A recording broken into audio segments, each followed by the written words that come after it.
In the shadows of Whitfield Manor, heiress Caroline and stable hand Isaiah share a forbidden love that defies the strict social barriers of the South.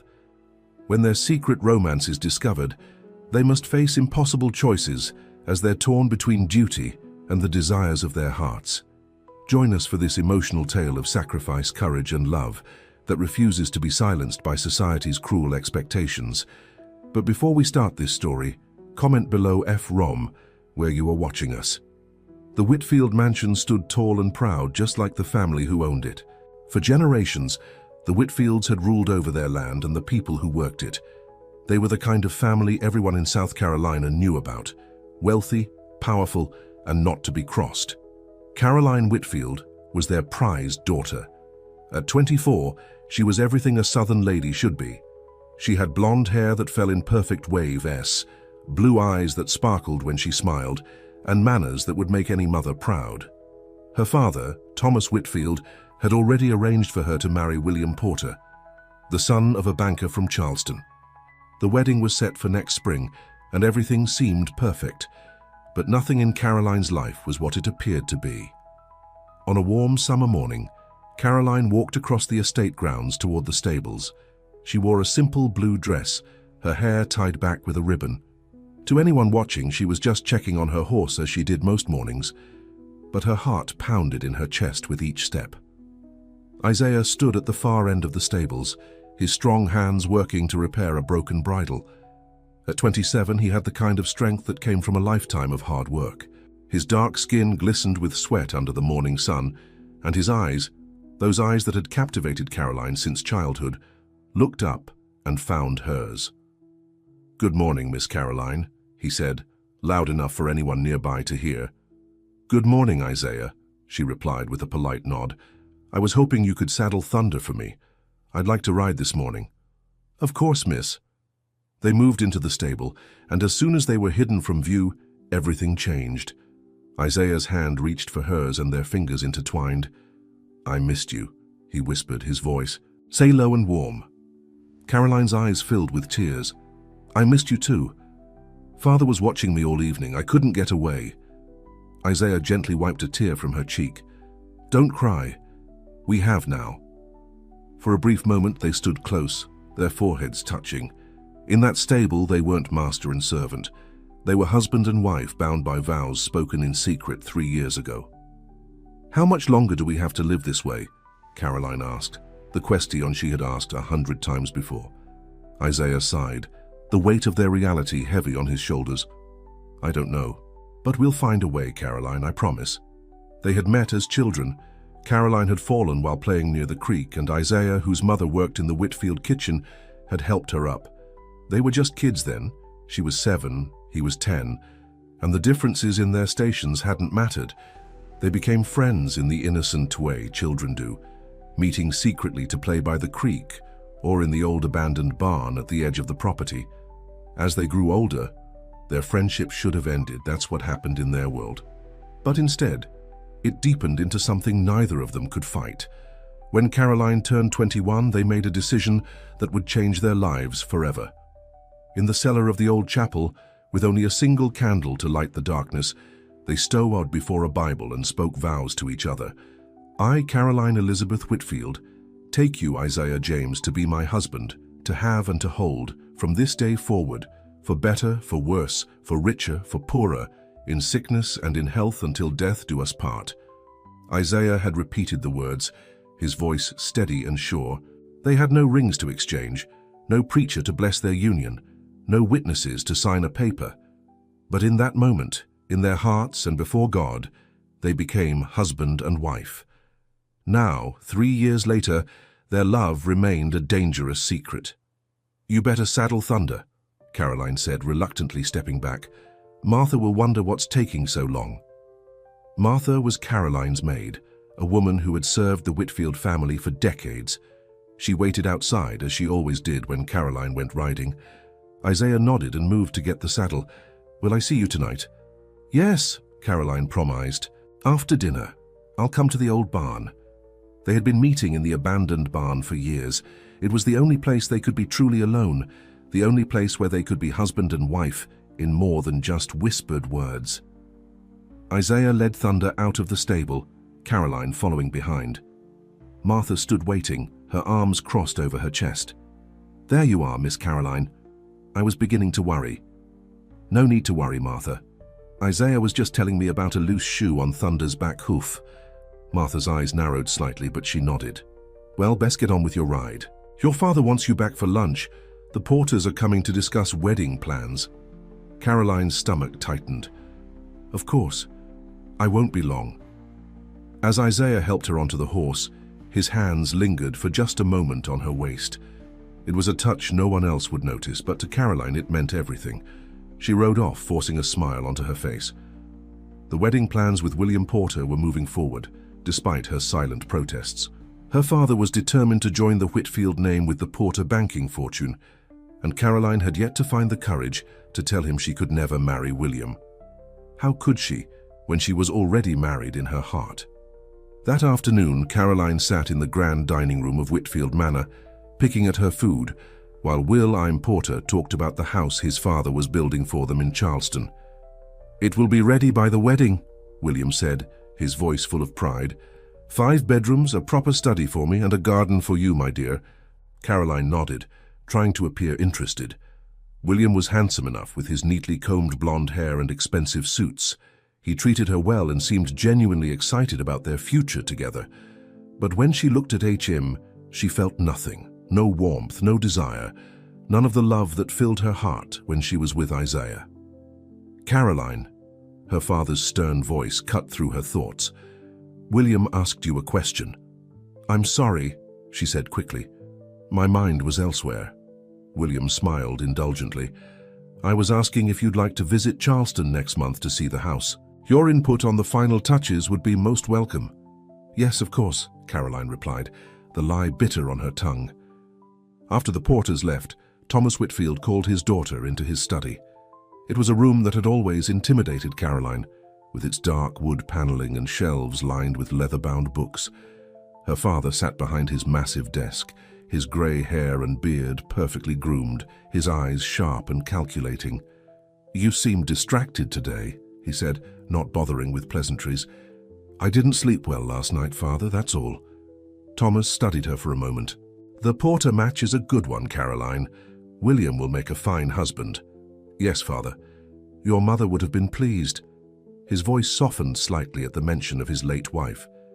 Elizabeth Whitfield had died when Caroline was just 16, leaving a hole in the family that had never quite healed. "I know," Caroline said, guilt washing over her. Her mother had always dreamed of seeing her daughter mar-eyed to a respectable man.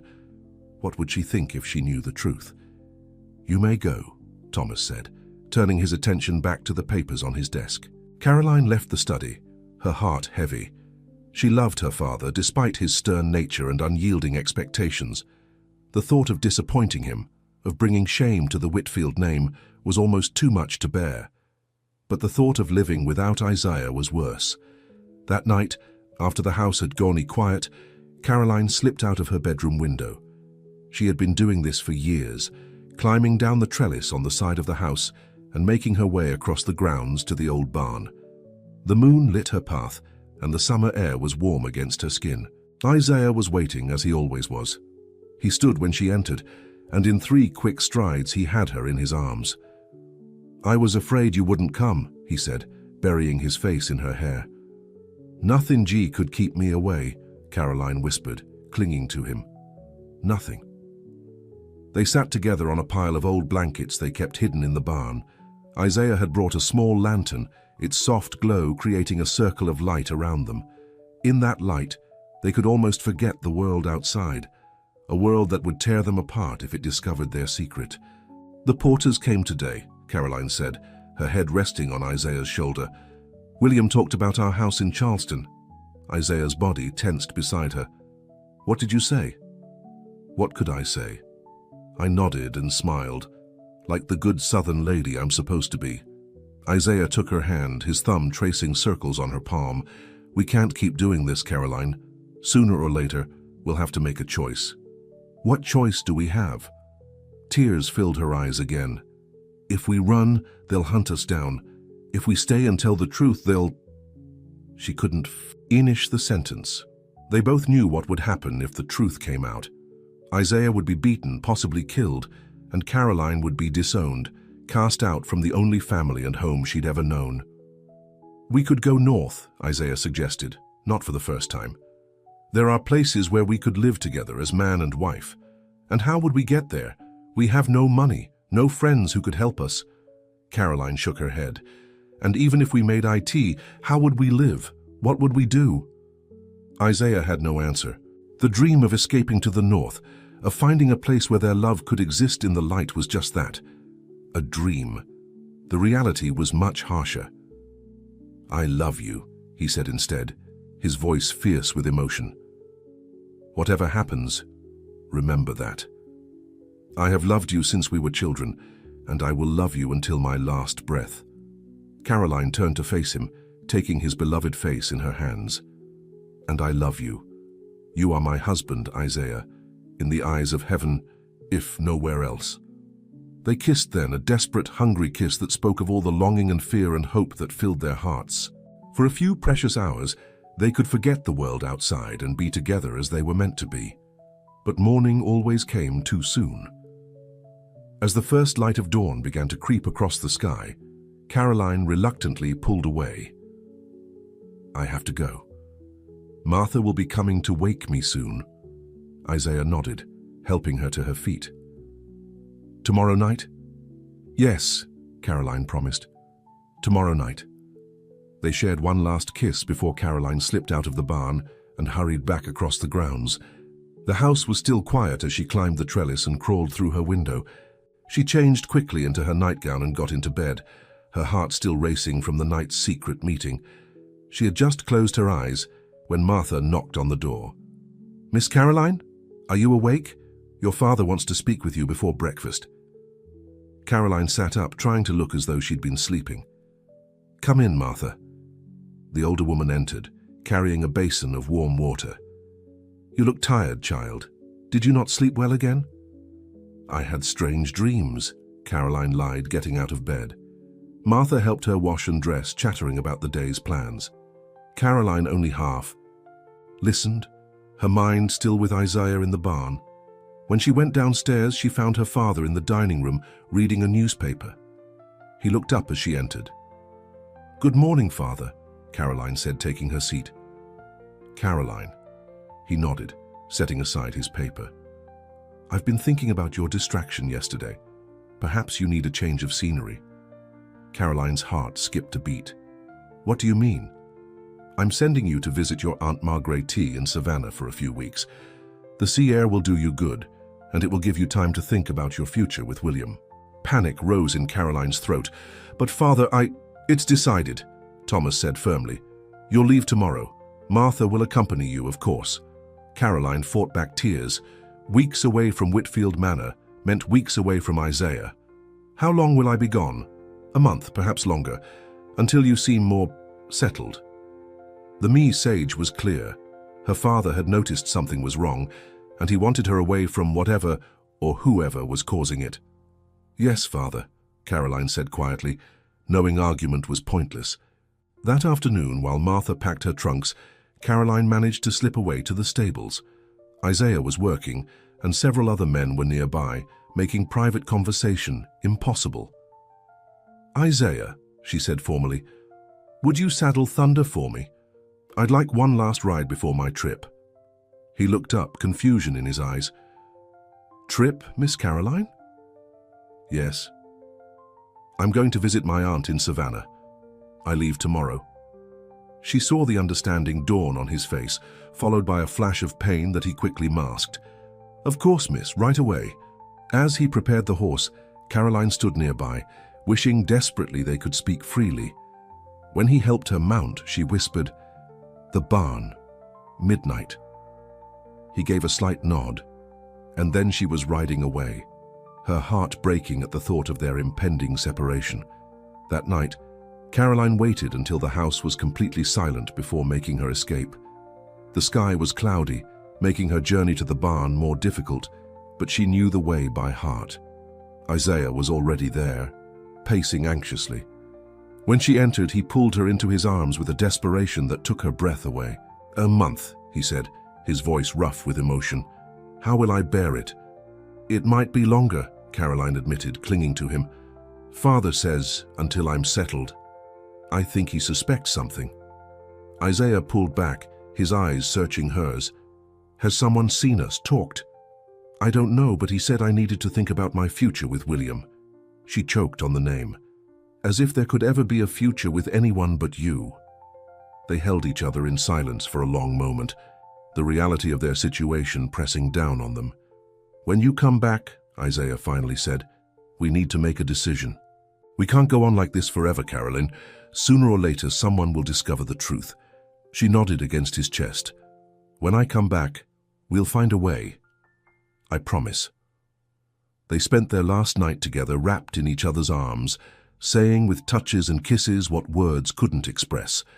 The knowledge that they would be separated for weeks, perhaps months, made every moment more precious. As dawn approached, Caroline finally tore herself away. "I have to go. The carriage leaves early." Isaiah walked her to the barn door, his hand holding hers until the last possible moment. "Be safe, my love. Come back to me." "Always," Caroline promised, tears streaming down her face. "Wait for me." "Until the end of time," he vowed. With one last desperate kiss, Caroline left, running back to the house as the first birds began to sing. She didn't know then that their separation would be much shorter than planned, or that when they next saw each other, everything would change forever. The carriage departed Whitfield Manor shortly after breakfast. Caroline sat beside Martha, watching through the window as her home and Isaiah disappeared from view. She had no way of knowing that while she traveled to Savannah, events were already in motion that would force the heir's secret into the light. And when that happened, not even the powerful Whitfield name would be able to stop the storm that followed. The journey to Savannah took 2 days. Caroline sat in the carriage, watching the landscape change outside the window. Her body was present, but her heart remained at Whitfield Manor with Isaiah. Martha tried to engage her in conversation, but Caroline's responses were short and distracted. "You should be excited, Miss Caroline," Martha said as they neared Savannah. "Your Aunt Margaret always spoils you so." Caroline forced a smile. "Yes, she does." Aunt Margaret was her mother's sister, a widow who lived in a beautiful house overlooking the harbour. Unlike Thomas Whitfield, Margaret Brooks was warm and loving, with a laugh that filled a room and arms always ready with a hug. Under different circumstances, Caroline would have been happy to visit her. The Brooks mansion was smaller than Whitfield Manor, but it had a charm all its own, with wide porches and flowering vines climbing the walls. Aunt Margaret stood on the front steps as the carriage pulled up, her arms outstretched. "Caroline, my darling girl," she called, hurrying forward as Caroline stepped down. "Let me look at you, more beautiful every time I see you." Caroline returned her aunt's embrace, surprised by the genuine comfort it brought. "It's good to see you, Aunt Margaret." "Come inside, both of you," Margaret said, including Martha in her welcome. "I have lemonade waiting, and you must tell me all the news from home." Over the next few days, Caroline tried to settle into life in Savannah. Aunt Margaret kept her busy with social calls, shopping trips, and afternoon teas. The distraction was welcome, but at night, alone in her room, Caroline's thoughts always returned to Isaiah. How was he managing without her? Was he safe? Did he think of her as constantly as she thought of him? A week into her visit, a letter arrived from her father. "Your father writes that he hopes you're enjoying your stay," Aunt Margaret said, handing Caroline the letter over breakfast, "and that the porter boy sends his regards." Caroline took the letter, her fingers trembling slightly. "Thank you." "He's a handsome young man, your William," Margaret continued. "I met him at the Johnsons' Christmas party last year. Very polite, very well spoken." "Yes, he is," Caroline agreed absently, her eyes scanning her father's words. There was nothing about Isaiah, nothing to suggest any trouble had arisen in her absence. She should have felt relieved, but instead a strange uneasiness settled in her stomach. "You don't seem very enthusiastic about your fiancé," Margaret observed, her kind eyes studying Caroline's face. "Is everything all right, dear?" For a brief, wild moment, Caroline considered telling her aunt the truth. Margaret had always been more understanding than the rest of the family, but the risk was too great. "I'm just tired from the journey," Caroline said.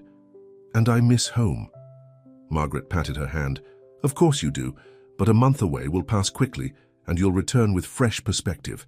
Fresh perspective. That's what her father wanted, for her to return ready to embrace her role as the future Mrs. William Porter. But no amount of time or distance could change her heart. Back at Whitfield Manor, Isaiah struggled with Caroline's absence. The days stretched endlessly before him, each one a test of his patience and resolve. He worked harder than ever, taking on extra tasks to keep his mind occupied, but nothing could fill the void left by Caroline's departure. One evening, 2 weeks after Caroline left, Isaiah was repairing a broken fence near the chapel when he overheard a conversation that made his blood run cold. "Mr. Whitfield seems convinced this time away will settle the girl," said Jeremiah, the overseer, to another man. "Says she's been distracted, not showing proper enthusiasm for her engagement." The other man, a stable hand named Samuel, grunted in agreement. "Young ladies get fanciful ideas sometimes. Needs a firm hand to guide them." "Well, a month with her aunt should straighten her out," Jeremiah said. "And if not, I heard Mr. Whitfield say he might extend her stay until the wedding." Isaiah's hands tightened on his tools. Until the wedding. That could be months. The thought of being separated from Caroline for so long was unbearable. "I heard the Porter boys already bought land for them in Charleston," Samuel continued. "Building a fine house, they say. Good match for the Whitfields, good blood, good Munwai." Jeremiah lowered his voice. "Between you and me, I think the old man's worried about more than just wedding jitters. Been watching the girl close before she left, like he suspected something." Isaiah forced himself to keep working, his movements mechanical while his mind raced. If Thomas Whitfield suspected something, they were in danger. He needed to warn Caroline somehow, but how could he reach her in Savannah? The answer came to him that night. Car O'Line's lady's maid, Martha, had gone with her to Savannah, but Martha's sister, Ruth, still worked in the Whitfield kitchen. If he could convince Ruth to include a message in her next letter to Martha, it was a risk. But Isaiah was desperate. The next day he waited until Ruth was alone in the garden, gathering herbs for the kitchen. She was an older woman, quiet and serious, who had worked for the Whitfields nearly as long as her sister. "Miss Ruth," H.E. said, approaching cautiously, "could I speak with you for a moment?" Ruth looked up, surprise on her weathered face. "What is it, Isaiah?" "I was wondering if you've heard from your sister. Is Miss Caroline well?" Ruth's eyes narrowed slightly. "Why would you be asking after Miss Caroline?" Isaiah had prepared for this. "The stable master wanted to know. Miss Caroline's horse Thunder has been acting strange since she left. He thought it might help to Kay, now when she's returning." Ruth seemed to accept this. "Martha writes that they're well. Miss Caroline's been keeping busy with her aunt's social circle. No word yet on when they'll return." Isaiah nodded, gathering his courage. "When you write back, would you mention about Thunder? It might ease Miss Caroline's mind to know we're taking good care of him." "I suppose I could," Ruth said slowly. "Thank you." Isaiah hesitated, then added, "And maybe mention that the old barn by the creek had to be torn down. Wasn't safe anymore." This was a lie. The barn where he and Caroline met was still standing. But if Caroline received this message, she would understand its true meaning. Their meeting place had been compromised. It wasn't safe anymore. Ruth gave him an odd look, but nodded. "If I remember."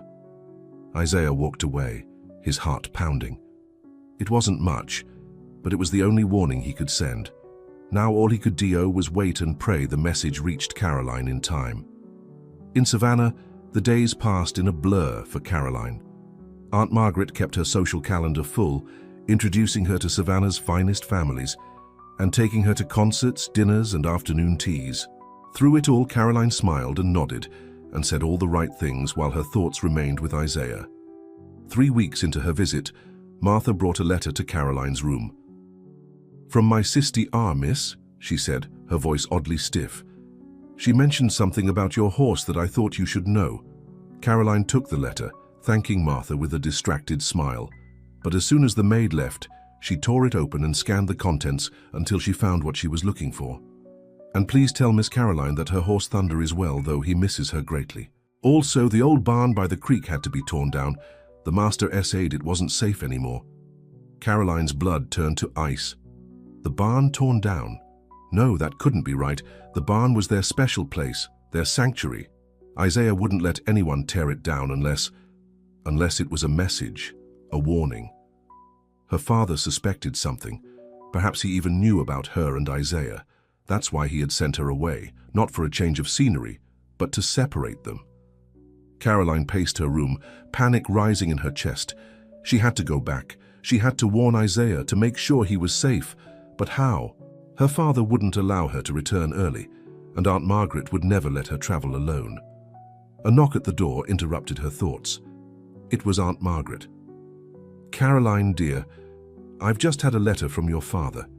He wants you to extend your stay with me until the end of summer." The end of summer? That was nearly 2 more months. "But why?" Caroline asked, struggling to keep her voice steady. "He thinks the sea air is doing you good. And he mentioned that the Porter boy will be visiting Charleston soon. He thought you might like to join him there to see your new home." Caroline felt the walls closing in around her. "I can't stay that long, Aunt Margaret. I need to go home." Her aunt's expression softened. "What's troubling you, Caroline? You haven't been yourself since you arrived." For the second time, Caroline was tempted to confide in her aunt. Margaret had always been kind, always been understanding. But would that understanding extend to her forbidden love for Isaiah? Before she could decide, a servant appeared at the door.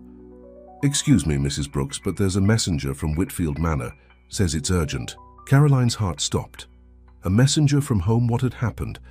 The messenger, a young boy Caroline didn't recognize, handed Aunt Margaret a sealed letter. She broke the seal and read it quickly, her face growing pale. "What is it?" Caroline asked, her voice barely above a whisper. "There's been an accident at Whitfield Manor," Margaret said, her eyes meeting Caroline's. "One of the servants was seriously injured. Your father wants you to return home immediately." "Which servant?" Caroline demanded, her whole body trembling. Margaret looked back at the letter. "It doesn't say, just that there was an accident in the stables." "The stables? Isaiah worked in the stables." "We need to leave right away," Caroline said, already moving toward the door. "Please, Aunt Margaret, we need to go now."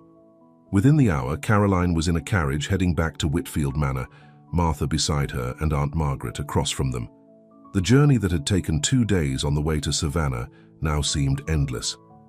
Caroline stared out the window, her mind filled with terrible image. Had Isaiah injured? Isaiah dying? Isaiah calling for her while she was miles away? "Try to rest, dear," Aunt Margaret said gently. "We won't arrive until tomorrow, no matter how much you worry." But rest was impossible. As the carriage rolled through the night, Caroline prayed harder than she had ever prayed in her life. "Please, God, let him be all right. Please don't take him from me." They arrived at Whitfield Manor the next afternoon, the carriage wheels crunching on the gravel drive. Caroline didn't wait for the driver to help her down. She jumped from the carriage the moment it stopped and ran toward the house. Her father met her at the door, his face grim. "Father, what happened? Who was hurt?" Caroline asked breathlessly. Thomas Whitfield's eyes were cold. "So you do care about what happens here? I wasn't sure." Caroline felt a chill run down her spine. "Of course I care. Please, tell me what happened." "There was a disagreement about a broken gate," her father said, his voice flat. "One of the servants spoke out of turn. He's been disciplined." Disciplined? The word hung in the air like a threat. "Which servant?" Caroline asked, though she already knew the answer. "The one from the stables, Isaiah." Thomas watched her face carefully as he spoke the name. Caroline fought to keep her expression neutral, but her heart was pounding so hard she was sure her father could hear it. Is he badly hurt?" "He'll live," Thomas said dismissively, though he might think twice before speaking to his betters that way again. Relief washed over Caroline, so powerful she nearly collapsed. Isaiah was alive, hurt, but alive. "May I rest before dinner, Father? The journey was tiring." Thomas nodded, still studying her face. "Of course. Martha will help you settle in." As Caroline turned to go, her father added, "The Porters will be joining us for dinner tomorrow night. William is eager to see you." Caroline nodded without turning around, not trusting herself to speak. In her room with Martha unpacking her trunks, Caroline tried to think clearly. Her father's message had been a test, designed to bring her home and gauge her reaction to news of Isaiah's punishment. She had revealed too much with her panic, her desperate questions. They needed to be more careful than ever. "Martha," she said, keeping her voice casual, "is there any other news from while I was away? How are the other servants?" Martha paused in her unpacking. "Everyone's well enough, Miss Caroline, though there was quite a stir about the incident in the stables. What happened exactly?" Martha glanced toward the door before answering in a low voice. "From what I heard, Isaiah was accused of breaking a gate on the south pasture. When the overseer Confar onted him, Isaiah said it wasn't his fault. Jeremiah didn't like his tone and reported him to your father." Caroline's hands clenched in her lap. "And my father disciplined him." 5 lashes, Martha said, her voice even lower. "Would have been more, but your father stopped after 5. Said he needed Isaiah back to work, not laid up for weeks." 5 lashes. Caroline felt sick. Isaiah had been whipped because of a broken gate, a gate he might not even have broken. "Where is he now?" she asked before she could stop herself. Martha gave her an odd look. "In the servants' quarters, I expect. He was still able to walk after." Caroline nodded, turning away to hide the tears that threatened to fall. She had to see him, to make sure he was truly all right. But how? After her reaction to the news, her father would be watching her closely. She would have to wait until night, until the house was quiet. It was risky, but she had no choice. Dinner that evening was a tense affair. Thomas questioned Caroline about her stay in Savannah, and she answered as calmly as she could, describing the social events and her aunt's kindness. All the while, her mind was on Isaiah, wondering how badly he was hurt, whether he was in pain. "You seem distracted again, Caroline," her father observed as dessert was served. "I thought the time away would help with that." "I'm just tired from the journey, father," Caroline replied, the same excuse she had given Aunt Margaret weeks ago. Thomas didn't look convinced. "Well, you'll need to be more present tomorrow evening. William has missed you greatly." Caroline nodded, forcing another smile. "Of course." After dinner, she excused herself early, claiming fatigue. In her room, she paced anxiously, waiting for the house to fall silent. When the clock struck 11, she changed from her nightgown back into a simple day dress and waited another hour to ensure everyone was asleep. At midnight, she slipped out of her room and down the servants' staircase, a route she rarely used but knew would take her outside without passing her father's study. The night was clear, the moon providing just enough light to see her way across the grounds to the servants' quarters. The small, plain building stood behind the kitchen garden. Caroline had never been inside. Before, she had no reason to visit the place where the house servants slept, but she knew Isaiah would be there, recovering from his wounds. She hesitated at the door, suddenly unsure. What if someone saw her? What explanation could she possibly give for visiting the servants' quarters in the middle of the night? But the need to see Isaiah, to make sure he was truly all right, overrode her caution. She pushed the door open and stepped inside. The building was dark and quiet, with a narrow hallway leading to several small rooms. Caroline had no idea which one was Isaiah's. She stood in the hallway, her heart pounding, trying to decide what to do. "Caroline." The whisper came from behind her. She turned to see Isaiah standing in the shadows, disbelief on his face. "Isaiah," she breathed, rushing toward him. He caught her in his arms, holding her tight despite his injuries. "What are you doing here? It's not safe." "I had to see you. They said you were hurt, that my father—" Her voice broke. "Shh." Isaiah led her back outside, away from the sleeping servants who might hear them. They moved into the shadow of a large oak tree, where they could talk without being seen. In the moonlight, Caroline could see the pain in Isaiah's eyes, though he tried to hide it. "How bad is it?" she asked, her voice trembling. "I've had worse," he said, attempting a smile that didn't reach his eyes. "Martha said 5 lashes. Isaiah nodded. "Your father stopped it after 5. Said he needed me working, not healing. Caroline's hands clenched into fists. Because of a broken gate? A gate you might not even have broken?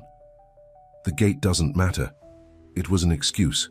Isaiah's voice was grim. He suspects something, Caroline.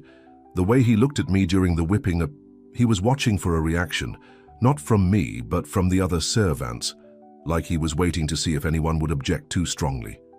Caroline felt cold despite the warm night air. That's why he sent the message about an accident in the stables. He wanted to see how I would react. And how did you react? She looked away, ashamed. Badly. I panicked, asked too many questions. Isaiah closed his eyes briefly. Then he knows, or at least strongly suspects. What do we do? Caroline asked, fear making her voice shake. We need to leave, Isaiah said firmly. Tonight, if possible.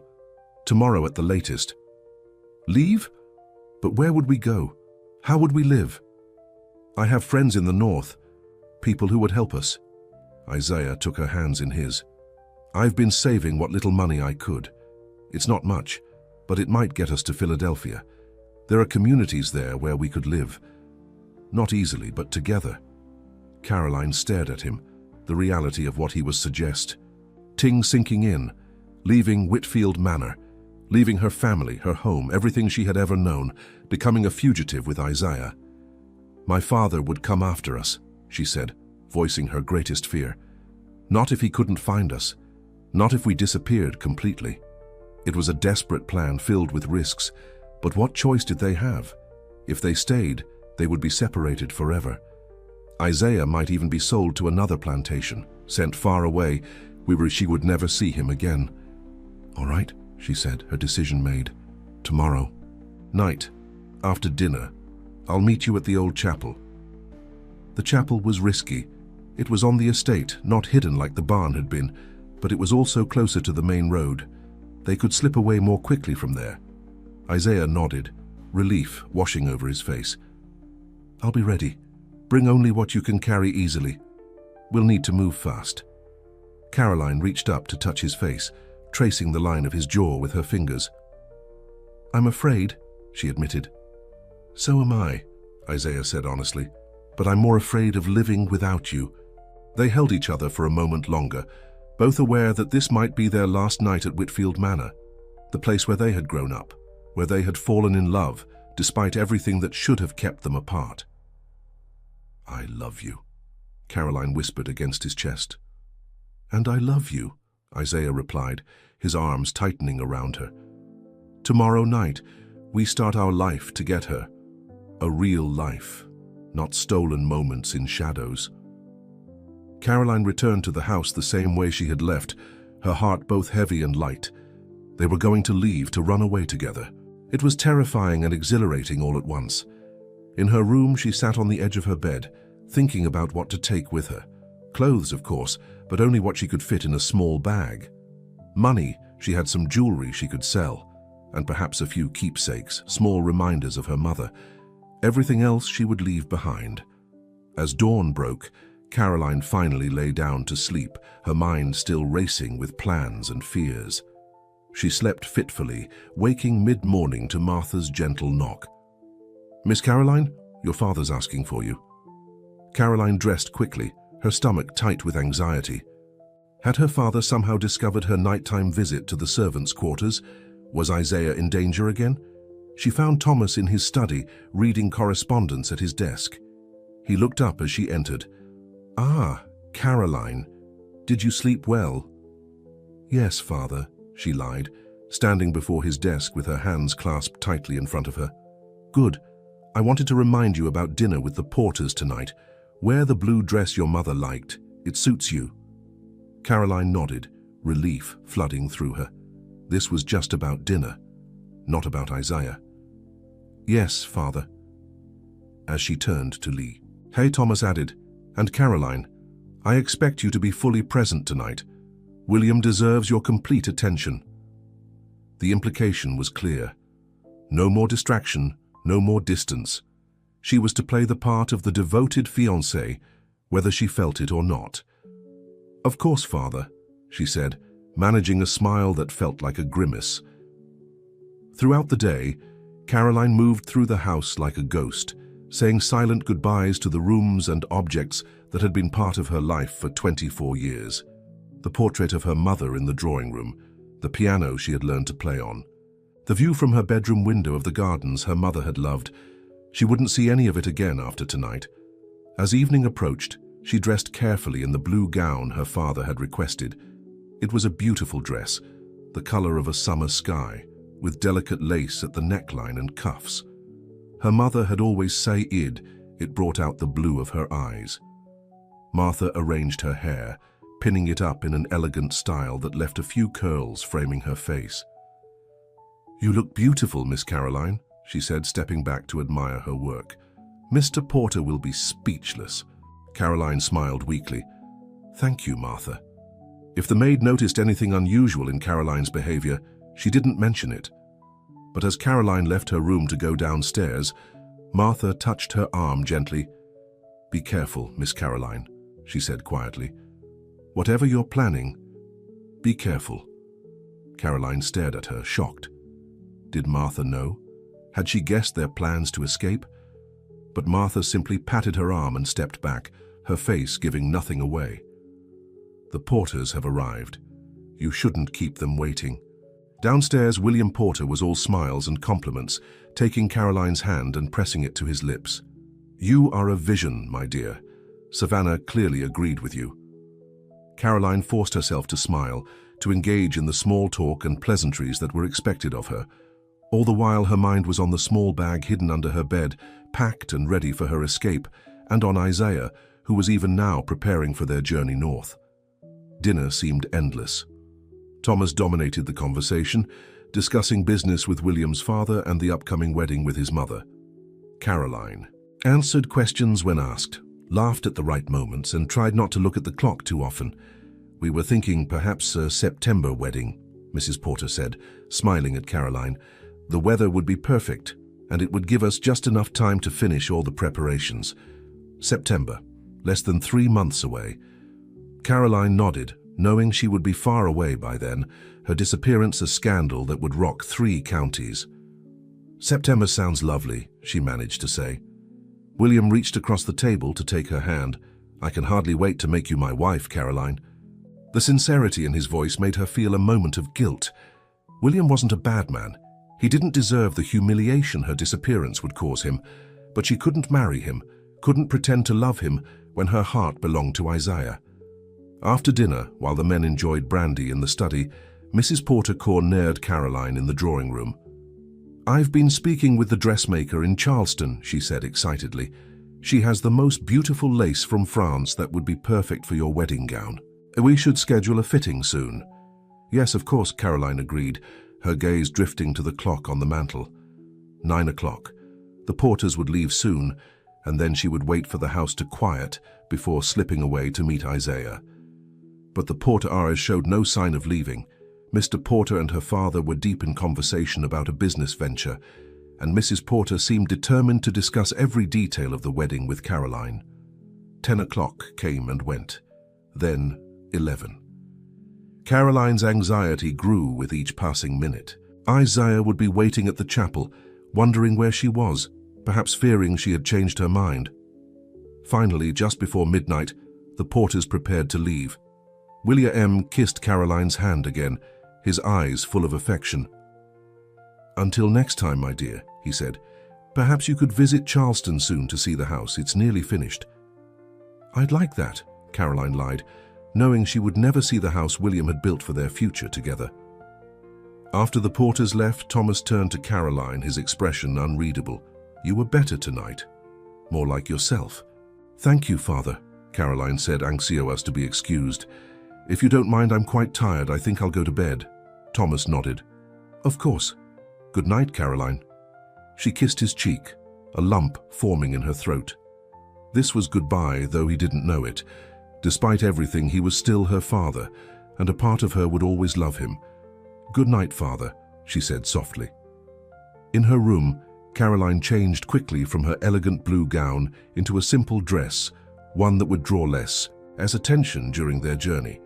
She put on sturdy boots instead of delicate slippers, and wrapped a dark shawl around her shoulders. The bag she had packed was small, but heavy with the few possessions she had chosen to take.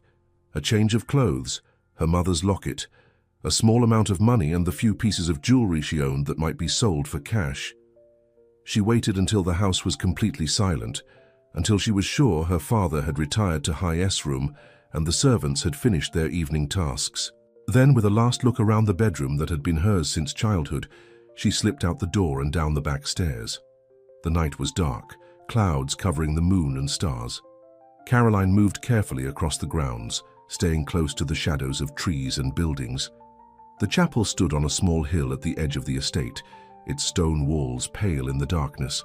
Isaiah would be waiting inside, ready to begin their journey to a new life together.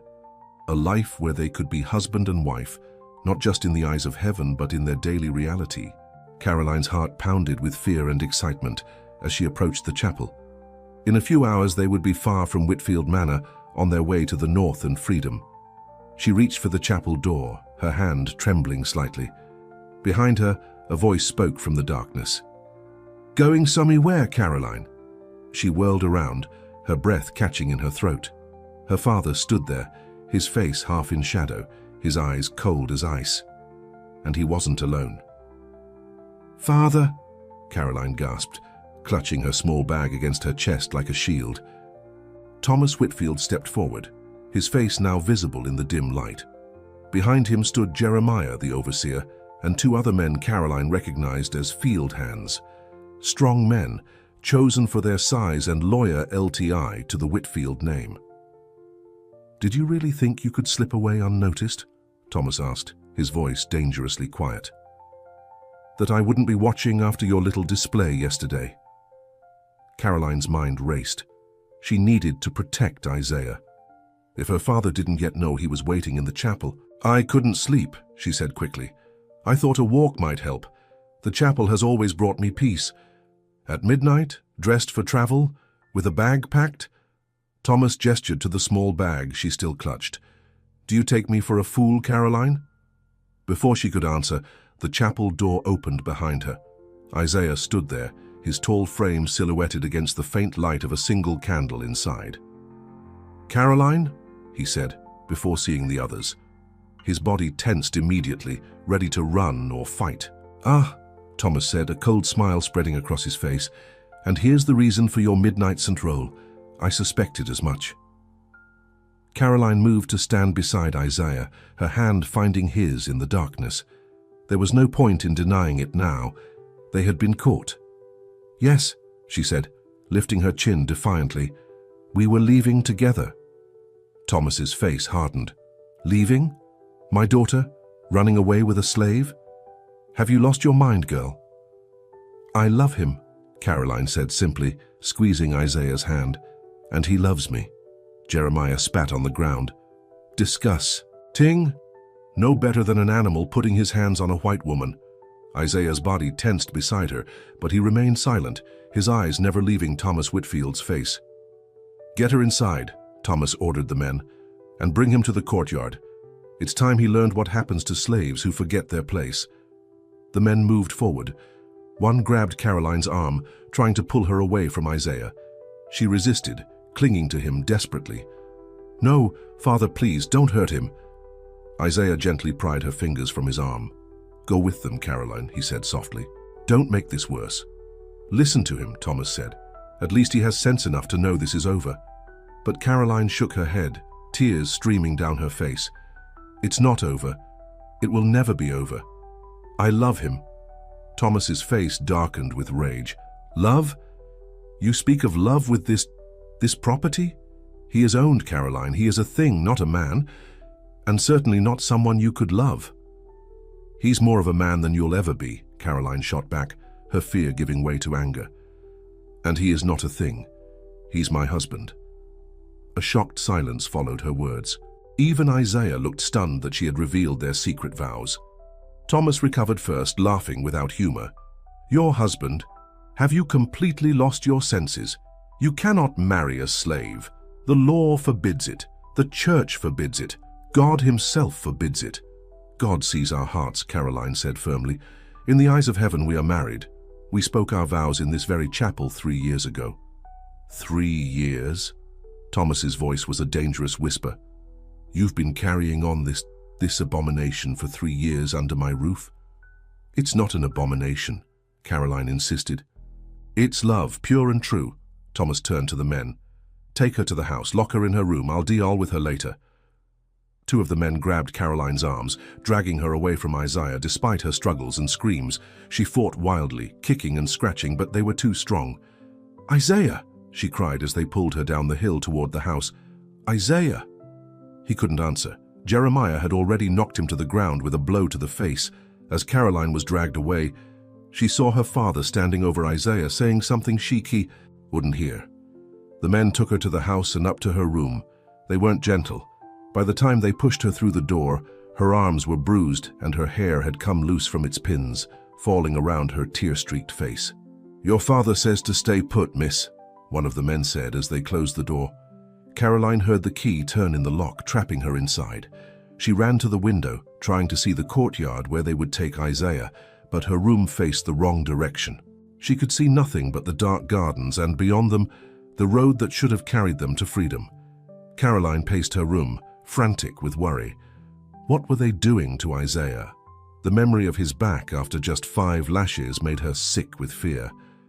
What would her father order now when his rage was fueled not just by a slave's insolence, but by the knowledge that the slave had dared to love his daughter? Minutes stretched into an hour. Caroline tried the door repeatedly, but it was solidly locked.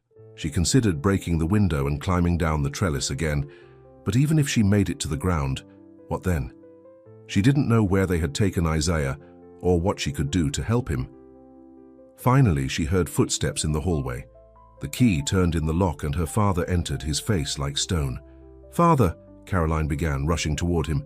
"Please, tell me what you've done with Isaiah. Is he all right?" Thomas looked at her with cold eyes. "You dare ask about him? After the shame you've brought on this family, on your mother's memory?" "Mother would have understood," Caroline said, though she wasn't sure this was true, and she had a kind heart. "Your mother was a lady," Thomas snapped. "She understood her place in the world and the proper order of things. She would be disgusted by what you've done." Caroline flinched at his words but stood her ground. "What have you done with Isaiah?" "He's in the slave quarters, under guard. Tomorrow he'll be sold to a plantation in Louisiana. You will never see him again." Caroline felt the floor sway beneath her feet. Louisiana, hundreds of miles away. "No," she whispered. "You can't." "I can and I will," Thomas said firmly. "The papers are already drawn up. There's a buyer in New Orleans who pays well for strong field hands, no questions asked." "Father, please," Caroline begged, tears filling her eyes again. "I'll do anything. I'll marry William tomorrow if you want. Just don't send Isaiah away." Thomas studied her for a moment. "So you do understand what's at stake? Good. But it's too late for bargains, Caroline. The slave has corrupted you, turned you against your family, your race, your God. He must go." "His name is Isaiah," Caroline said, her voice so aching with anger and despair. "And he hasn't corrupted me. He's shown me what love truly is, not a business arrangement like you planned with the Porters, but something real and deep and true." Thomas shook his head in disgust. "You've been bewitched. But once he's gone, you'll come to your senses. You'll see that this madness was never real." "It is real," Caroline insisted. "And if you send him away, I'll follow him. I'll find him, no matter how far you send him." Her father's face hardened again. "No, you won't. You'll stay here under lock and key if necessary, until you remember who you are, until you're ready to take your proper place as William Porter's wife." "I will never marry William," Caroline said, her voice low but firm. "Never. I am already married in my heart and soul." Thomas turned to leave, his hand on the doorknob. "We'll see. A few months of confinement might change your mind." "Father," Caroline called after him, desperation in her voice, "please, at least let me see him one last time." Thomas looked back at her, his expression a mixture of anger and something else, perhaps pity or even a flicker of doubt, but he shook his head. "No, it's better this way. A clean break." The door closed, the key turned, and Caroline was alone again. She sank to the floor, her legs no longer able to support her. Louisiana. They were sending Isaiah to Louisiana to be worked to death in the sugarcane fields. She had heard stories about the plantations there, how slaves rarely survived more than a few years under the brutal conditions. She couldn't let it happen. She had to stop it somehow. But locked in her room with guards surely posted outside, what could she do? Caroline spent the night pacing, thinking, praying. By dawn, she had no plan, no hope, just a desperate determination not to give up. Martha came with breakfast, her face solemn and worried. "Miss Caroline," she said softly as she set the tray down. "I'm so sorry." Caroline looked up sharply. "You know?" Martha nodded. "The whole household knows by now. About you and Isaiah, I mean." "Do you know where they're keeping him?" Caroline asked, grabbing Martha's arm. "Have you seen him? Is he all right?" Martha glanced nervously at the door. "I haven't seen him, miss, but I heard he's in the old tool shed by the cotton fields. Jeremiah and 2 others are guarding him until the buyer comes." "The buyer? He's coming today?" "This afternoon, they say. A man named Jackson from New Orleans." Caroline's heart raced. Only hours then. She had only hours to save Isaiah. "Martha," she said urgently, "you have to help me. I need to get out of this room." Martha stepped back, shaking her head. "I can't, Miss Caroline. Your father would have me whipped, or worse. And what could you do anyway? You can't stop the sale." "I have to try," Caroline insisted. "Please, Martha, you've known me my whole life. You've known Isaiah too. He's a good man. He doesn't deserve this." Martha looked torn, her loyalty to the Whitfield family warring with her sympathy for Caroline. "I'm sorry, miss," she said finally, backing toward the door. "I truly am." After Martha left, Caroline picked at her breakfast, her mind still racing. There had to be a way out, a way to reach Isaiah before the buyer came. The window. She had climbed down the trellis before, but when she looked out, she saw a man standing at the base of the wall, clearly placed there to prevent exactly that escape.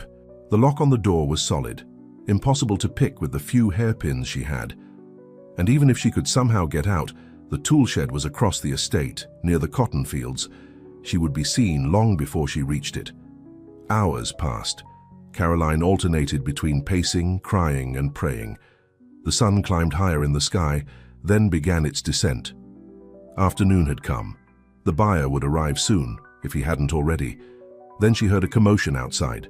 Men's voices, angry shouts. She ran to the window but could see nothing from her side of the house. The door to her room opened suddenly. It was Martha, her face pale with fear. "Miss Caroline, come quick," she said, her voice trembling. "It's Isaiah. He's escaped." Caroline's heart leapt. "Escaped? How?" "I don't know, miss, but they're searching the grounds. Your father is in a rage and Jeremiah is organizing the men with dogs. If they find him—" Martha didn't need to finish the sentence. "Where are they looking?" Caroline asked, already moving toward the door. "The North Woods, mostly. They found tracks heading that way. The North Woods. But that wasn't the direction they had planned to go. Their escape route had been south toward the main road and then east toward the coast. Unless Isaiah had deliberately left false tracks. Unless he was actually coming for her, as they had planned." "Thank you, Martha," Caroline said, squeezing the older woman's hand. "Thank you for telling me." Martha looked worried. "What are you going to do, Miss Caroline?" "I don't know yet," Caroline admitted, "but I have to help him if I can." Martha hesitated, then pressed something into Caroline's hand. "Here, take this. It's not much, but it might help." It was a small kitchen knife, its blade sharp enough to defend herself if needed. "Martha," Caroline began, touched by the woman's unexpected support. "Go now," Martha urged, glancing nervously down the hall. "Your father is out with the search party. This might be your only chance." Caroline hurried down the stairs and through the empty house. Everyone seemed to be involved in the search for Isaiah, giving her a rare opportunity to move freely. She slipped out a side door and into the gardens, keeping to the shadows of trees and bushes.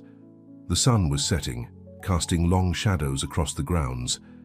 In the distance, She could hear the baying of dogs and the show-uts of men.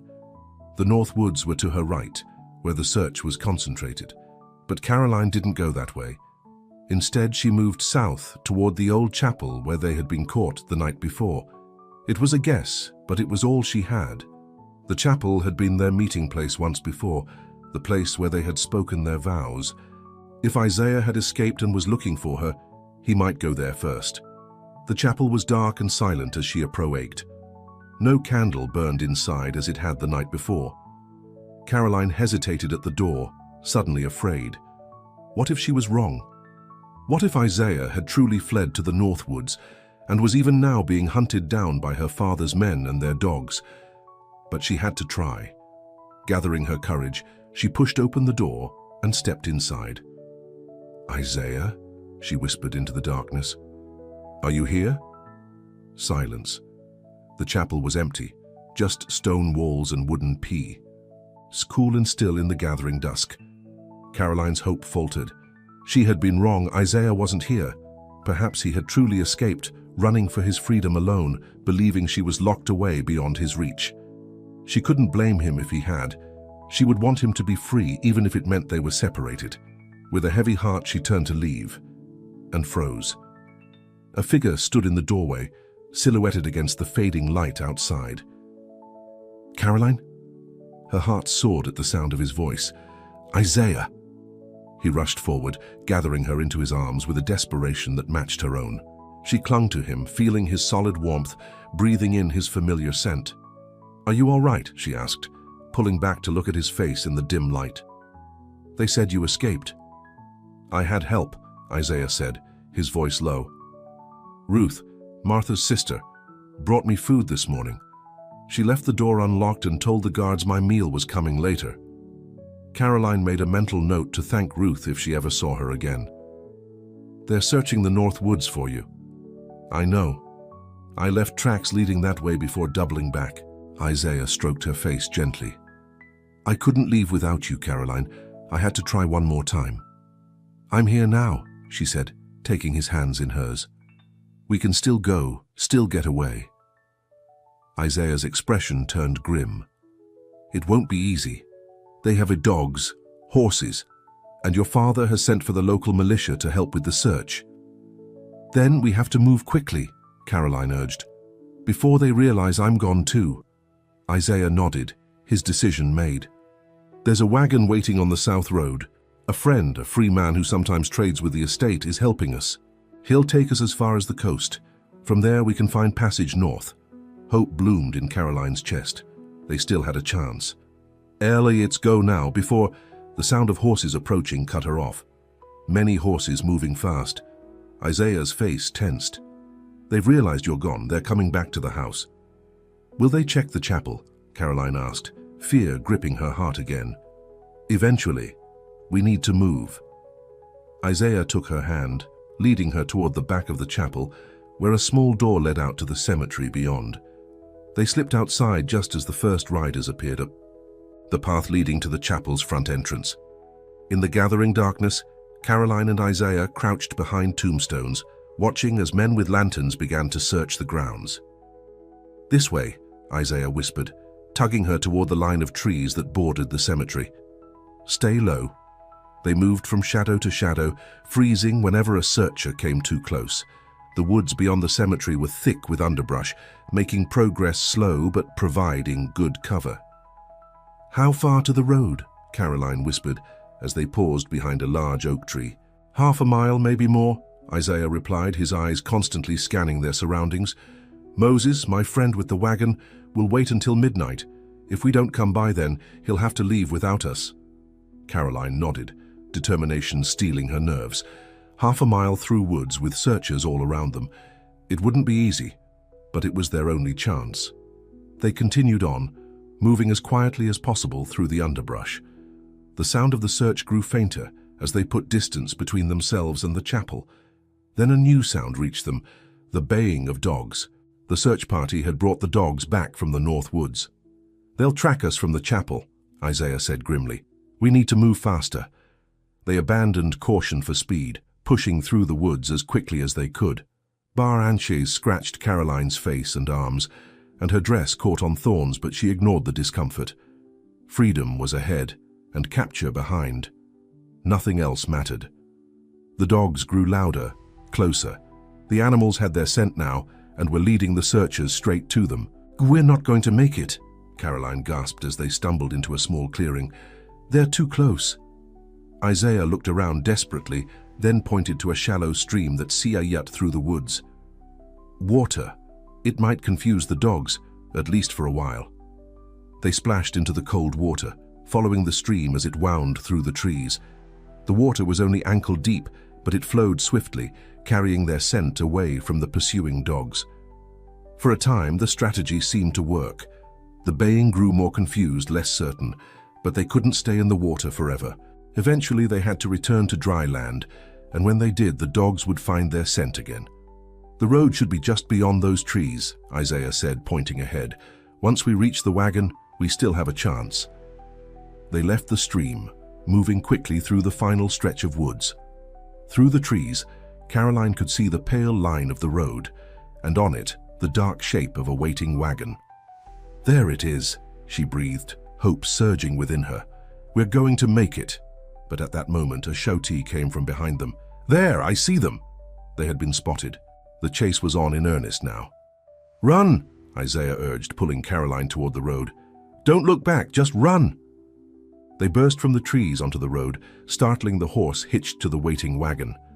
A man, Moses presumably, stood up, eyes wide with alarm at their sudden appearance. "Get in!" he called, gesturing frantically. "Quickly!" Isaiah helped Caroline into the back of the wagon, then climbed in after her. Moses didn't wait for them to settle. He slapped the reins against the horse's back and the wagon lurched forward, wheels clattering on the hard-packed dirt of the road. Behind them, riders emerged from the woods. Caroline heard her father's voice among them, shouting orders. "Faster!" Isaiah called to Moses. "They're right behind us." Moses urged the horse to greater speed, but a wagon was no match for mounted riders. The pursuers gained on them quickly. "There's a fork in the road ahead," Moses called back. "If we can reach it, we might lose them in the dark." Caroline peered back at the approaching riders. They were close enough now that she could see their faces in the light of their lanterns. Her father was at the front, his face a mask of fury. Beside him rode Jeremiah, a rifle cradled in his arms. The fork in the road appeared ahead, one branch continuing straight west, the other curved away to the east. Moses guided the wagon onto the eastern path, which was narrower and less traveled. For a moment it seemed to work. The riders hesitated at the fork, unsure which way the wagon had gone, but then one of them pointed and they turned onto the eastern path in pursuit. "They're still following," Caroline called to Moses. "There's a bridge ahead," he replied grimly. "If we can cross it and somehow block it, we might gain enough time to get away." The bridge came into view, a simple wooden structure spanning a deep ravine. The wagon rattled across it, the boards creaking beneath the wheels. On the other side, Moses pulled the horse to a sudden stop.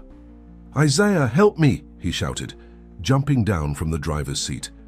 Isaiah leapt from the wagon and ran to join Moses at the bridge. Together, they began to pull at the wooden railings, trying to dismantle the structure before their pursuers could cross.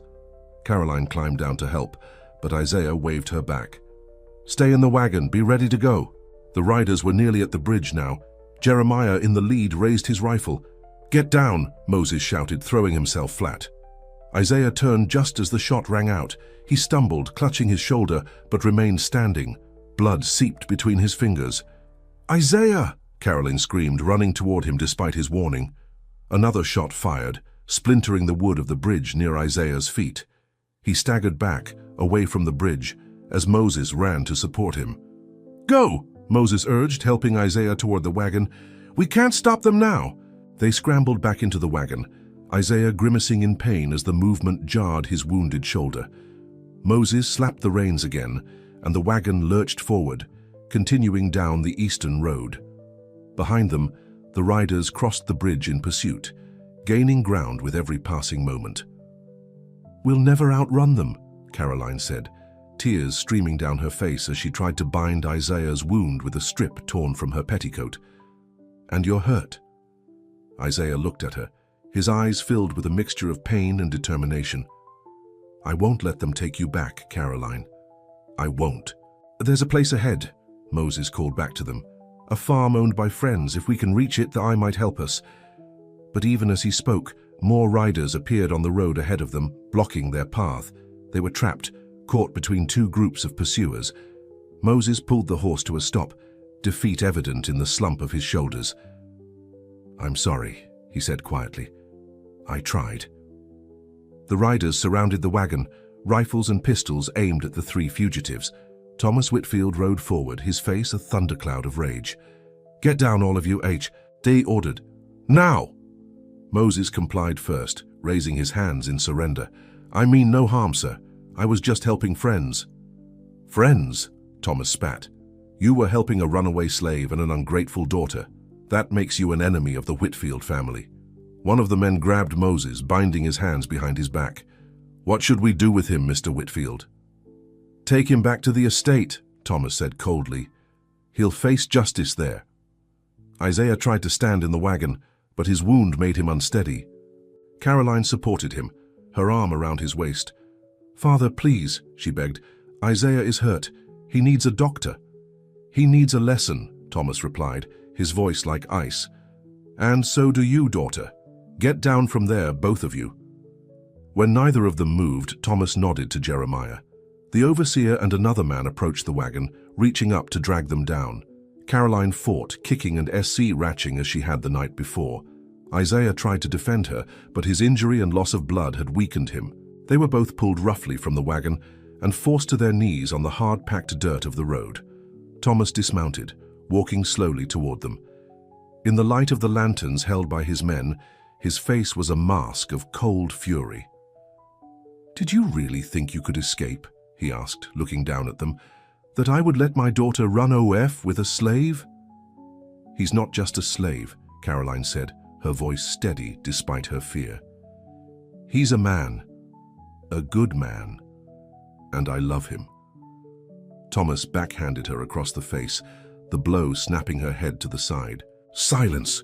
You've disgraced this family enough with your words."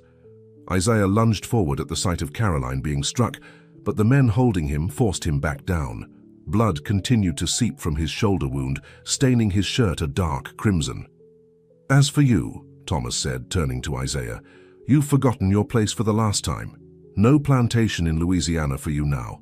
No, your punishment will be much more immediate." He nodded to Jeremiah, who stepped forward with a length of rope. "Bind him. We'll deal with him back at the estate." "No!" Caroline cried, struggling against the hands that held her. "Father, please. If you ever loved me, if you ever loved Mother, don't do this." For a moment, something flickered in Thomas's eyes at the mention of his late wife, but it vanished quickly, replaced by the same cold resolve.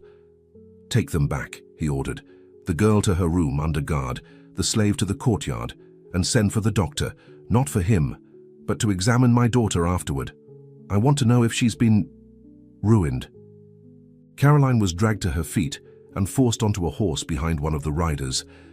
Isaiah was bound and thrown across the back of another horse like a sack of grain, his wound still bleeding.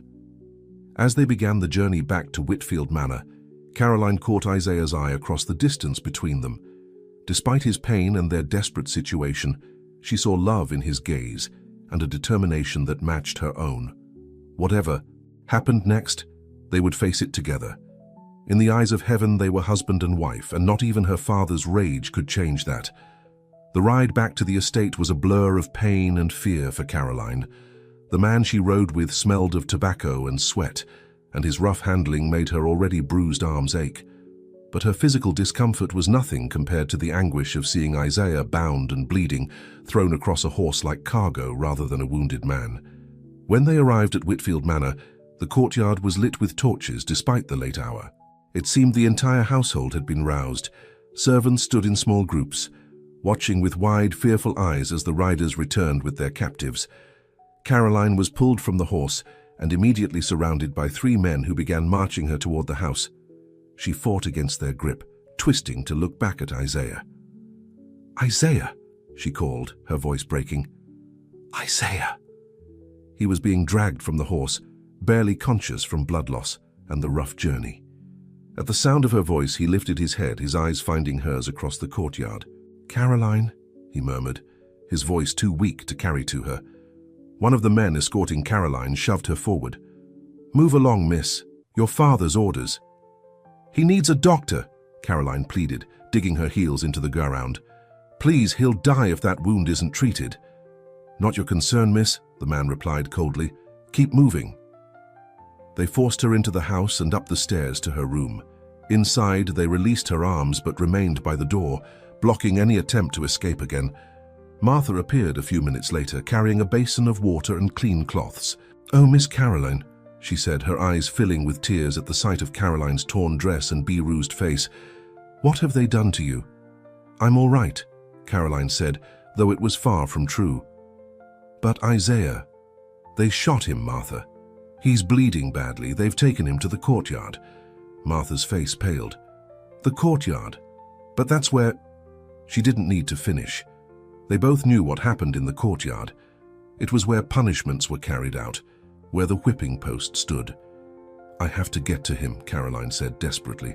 "I have to stop them." "You can't, miss," Martha said, glancing nervously at the men by the door. "They won't let you leave this room." "Then you go," Caroline urged, grabbing Martha's hands. "Please, tell them he needs a doctor. Tell my father he's no use to anyone dead." Martha hesitated, clearly torn between her loyalty to Caroline and her fear of Thomas Whitfield. "I'll try," she finally whispered, "but I can't promise anything." She left, and Caroline paced the room, her mind racing with fear and desperate plans. The men at the door watched her silently, their faces impassive. Minutes passed like hours. Caroline heard movement in the house below, voices calling back and forth. Something was happening, but she couldn't tell what. Then came a sound that made her blood run cold, the crack of a whip, followed by a collective gasp from the crowd gathered in the courtyard. Caroline ran to the window, pressing her face against the glass, but she still couldn't see the courtyard from her room. All she could hear were the voices of the crowd and, cutting through them, the rhythmic crack of the whip. "No," she whispered, sinking to her knees. "No, please, no." The doctor arrived shortly after, an older man named Phillips, who had treated the Whitfield family for years. He looked uncomfortable as he examined Caroline's bruises and the scratches on her arms from her flight through the woods. "Are you hurt anywhere else, Miss Caroline?" he asked, his voice gentle but professional. She shook her head, knowing what he was really asking. Her father wanted to know if she had been ruined by Isaiah, if she was still pure for William Porter. "Tell my father what he wants to hear," she said bitterly. "Tell him I'm still fit to be sold to the highest bidder." Dr. Phillips looked shocked, then sad. "I'll tell him you're physically unharmed, Miss Caroline. The rest is between you and your father." After he left, Caroline resumed her pacing, her ears straining for any sound from the courtyard. The whipping seemed to have stopped, but what did that mean? Was Isaiah unconscious? Dead? Or had someone finally intervened? The answer came in the form of Martha, who slipped into the room an hour later, her face drawn with exhaustion and sorrow.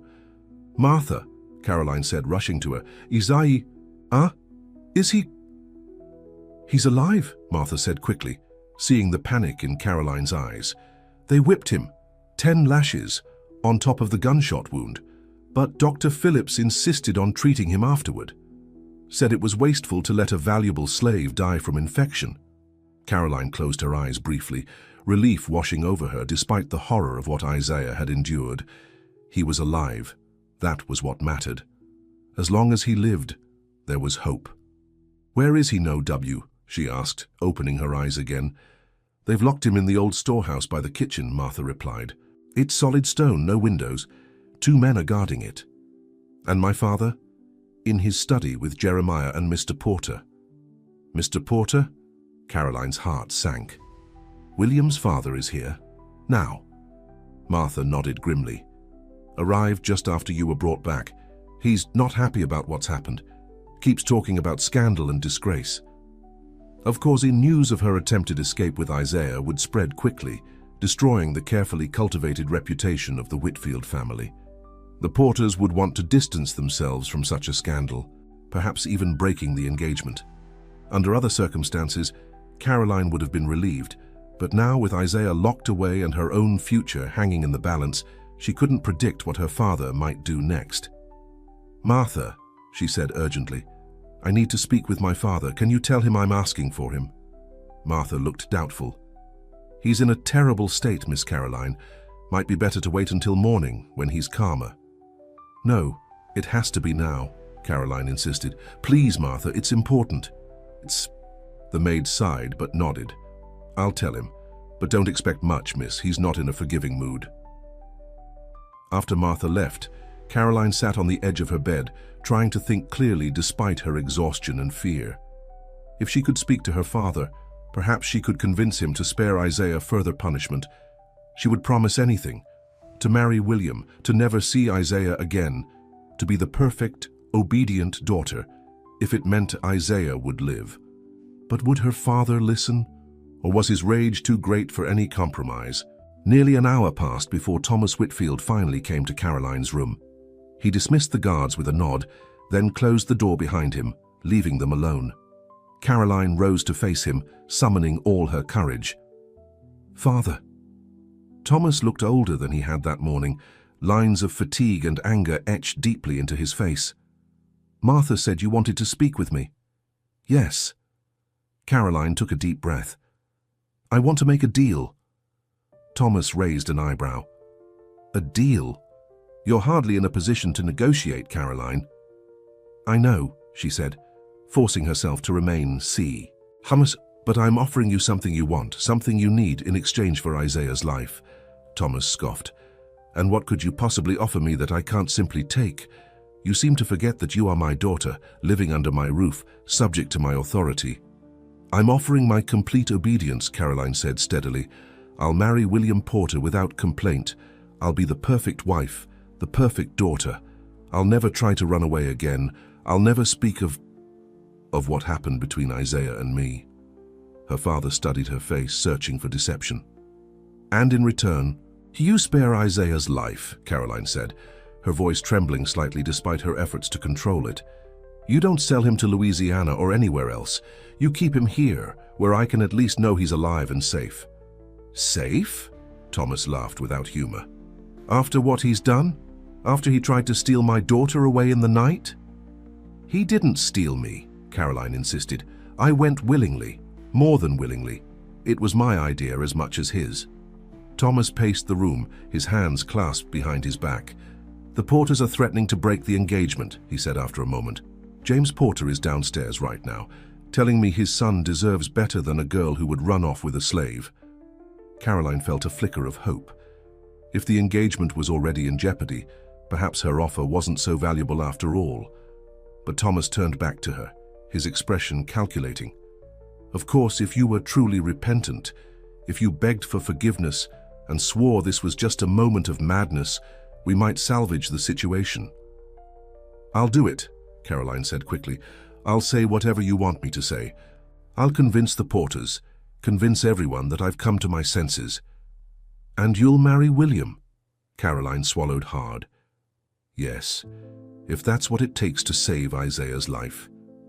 Thomas was silent for a long moment, considering her offer. "I can't keep him here," he finally said. "Not after this. The other slaves would see it as weakness." Caroline's heart sank. "Then where?" "I have a cousin in Virginia. He has a small farm, needs help with the horses. I could send the boy there." Virginia was still far, but not as far as Louisiana, and work with horses would be familiar to Isaiah, not the back-breaking labor of the sugar plantations. "And he would be treated well?" Caroline pressed. "Not punished further for what happened here?" Thomas shrugged. "My cousin is a fair man. As long as the boy behaves himself, he'll be treated like any other slave." It wasn't perfect. Nothing could be perfect while Isaiah remained enslaved, but it was better than the alternative. Caroline nodded slowly. "All right, I agree." "One more condition," Thomas added, his eyes hard. "You will never see him again. Not before he leaves, not ever. You will forget he exists." Caroline felt as if she'd been struck. Never see Isaiah again, not even to say goodbye. But what choice did she have? If she refused, Isaiah would be sent to Louisiana, or worse. I agree, she whispered, each word a knife to her heart. Thomas nodded, seemingly satisfied. Good. You'll come downstairs now and speak to the porters. You'll tell them exactly what I tell you to say. And from this moment on, you will be the daughter I raised you to be. When will Isaiah leave for Virginia? Caroline asked, trying to keep her voice steady. As soon as he's well enough to travel. A week, perhaps less. Thomas moved to the door. Now come. The porters are waiting. Caroline followed her father downstairs, her body moving mechanically while her mind raced. A week. She had a week before Isaiah would be taken away forever. Somehow, in that time, she had to find a way to see him, to say goodbye. But for now, she had a role to play. James Porter and his wife sat stiffly in the drawing room, their faces tight with disapproval. They stood when Caroline entered, eyeing her torn dress and bruised face with barely concealed disgust. "Mr. and Mrs. Porter," Caroline said, forcing a smile. "I'm so sorry for the distress I've caused you." "Distress?" James Porter repeated, his voice sharp. "Is that what you call bringing scandal upon both our families? Attempting to run away with a slave?" "It was a moment of madness," Caroline said, reciting the words her father had whispered to her on the stairs. "I was confused, upset about leaving my childhood home. Isaiah took advantage of my vulnerable state." The lie tasted bitter on her tongue, but she continued, "I'm deeply ashamed of my behavior. I can only beg your forgiveness." "And Williams," Mrs. Porter sniffed. "Well, at least the girl admits her mistake. That's something, I suppose." "Indeed," Thomas said smoothly. "Caroline has always been a good girl at heart. Just a bit too much of her mother's romantic nature, I'm afraid. But she's seen the error of her ways now." James Porter didn't look entirely convinced. "And the slave? What's to be done with him?" "He'll be sold, of course," Thomas replied. "To my cousin in Virginia. He'll never set foot on Whitfield land again." The Porters exchanged glances. "And the physical aspect?" Mrs. Porter asked delicately. "Dr. Phillips has examined her." Caroline felt her face burn with humiliation. They were discussing her as if she weren't in the room, as if she were a piece of property to be inspected for damage. "Caroline is unsullied," Thomas assured them. "Dr. Phillips confirmed it. She is still a suitable bride for your son." James Porter nodded slowly. "I see. Well, in that case, perhaps we can move past this unfortunate incident. Though I think it would be best to move up the wedding. The sooner Caroline is established as William's wife, the sooner this scandal will fade." "I couldn't agree more," Thomas said, sounding relieved. "We were thinking September, but perhaps August would be better." "July," Mrs. Porter said firmly. "The first week of July. That gives us just enough time to make the necessary arrangements." July. Less than a month away.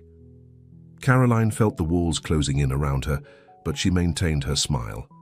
"Whatever you think best, Mrs. Porter." The conversation continued, with the Porters and her father discussing wedding plans, as if the night's events had been nothing more than a minor setback. Caroline sat quietly, saying all the right things when spoken to, while her heart ached for Isaiah, alone and injured in the storehouse. Finally, the Porters left, with promises to return the next day with William, who would want to hear Caroline's apology himself. As soon as they were gone, Thomas turned to Caroline.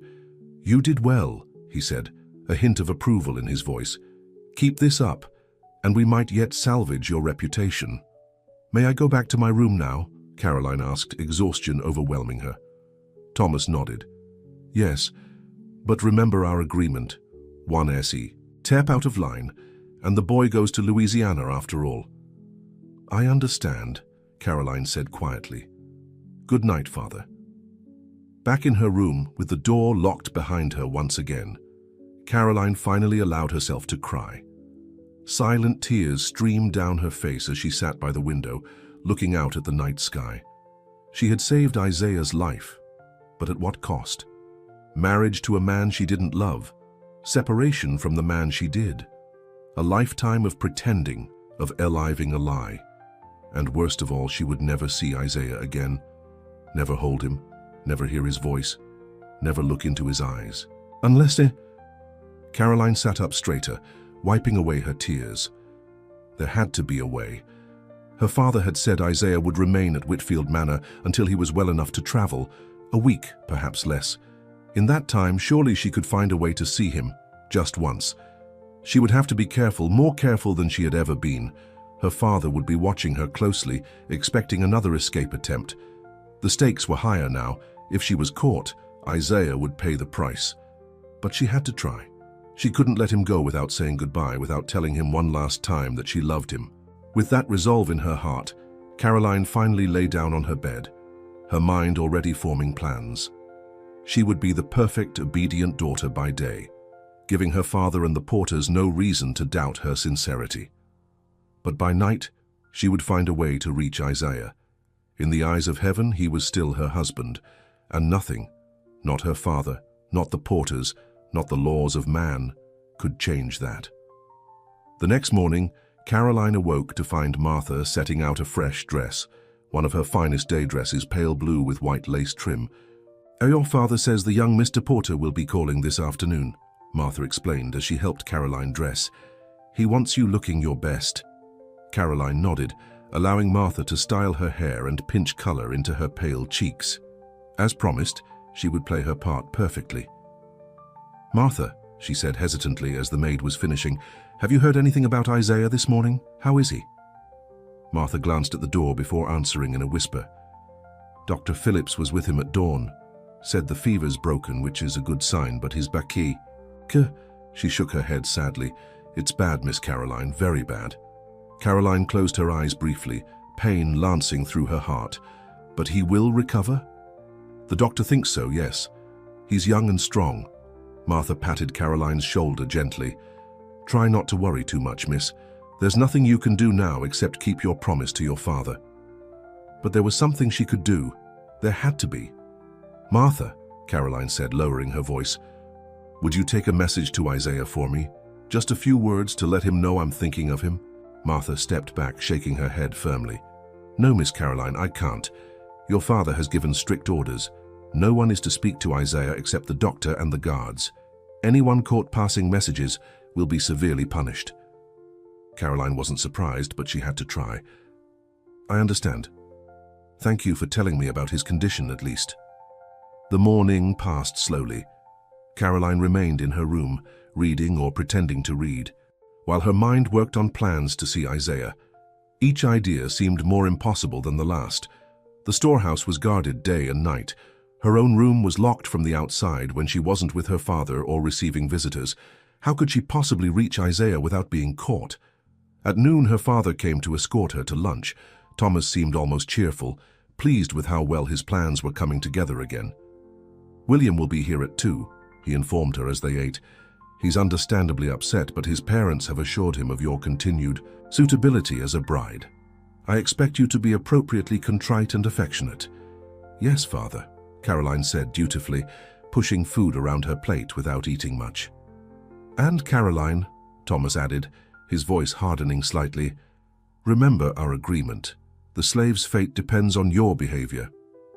"I haven't forgotten," she replied, meeting his gaze steadily. "I'll be everything William wants me to be."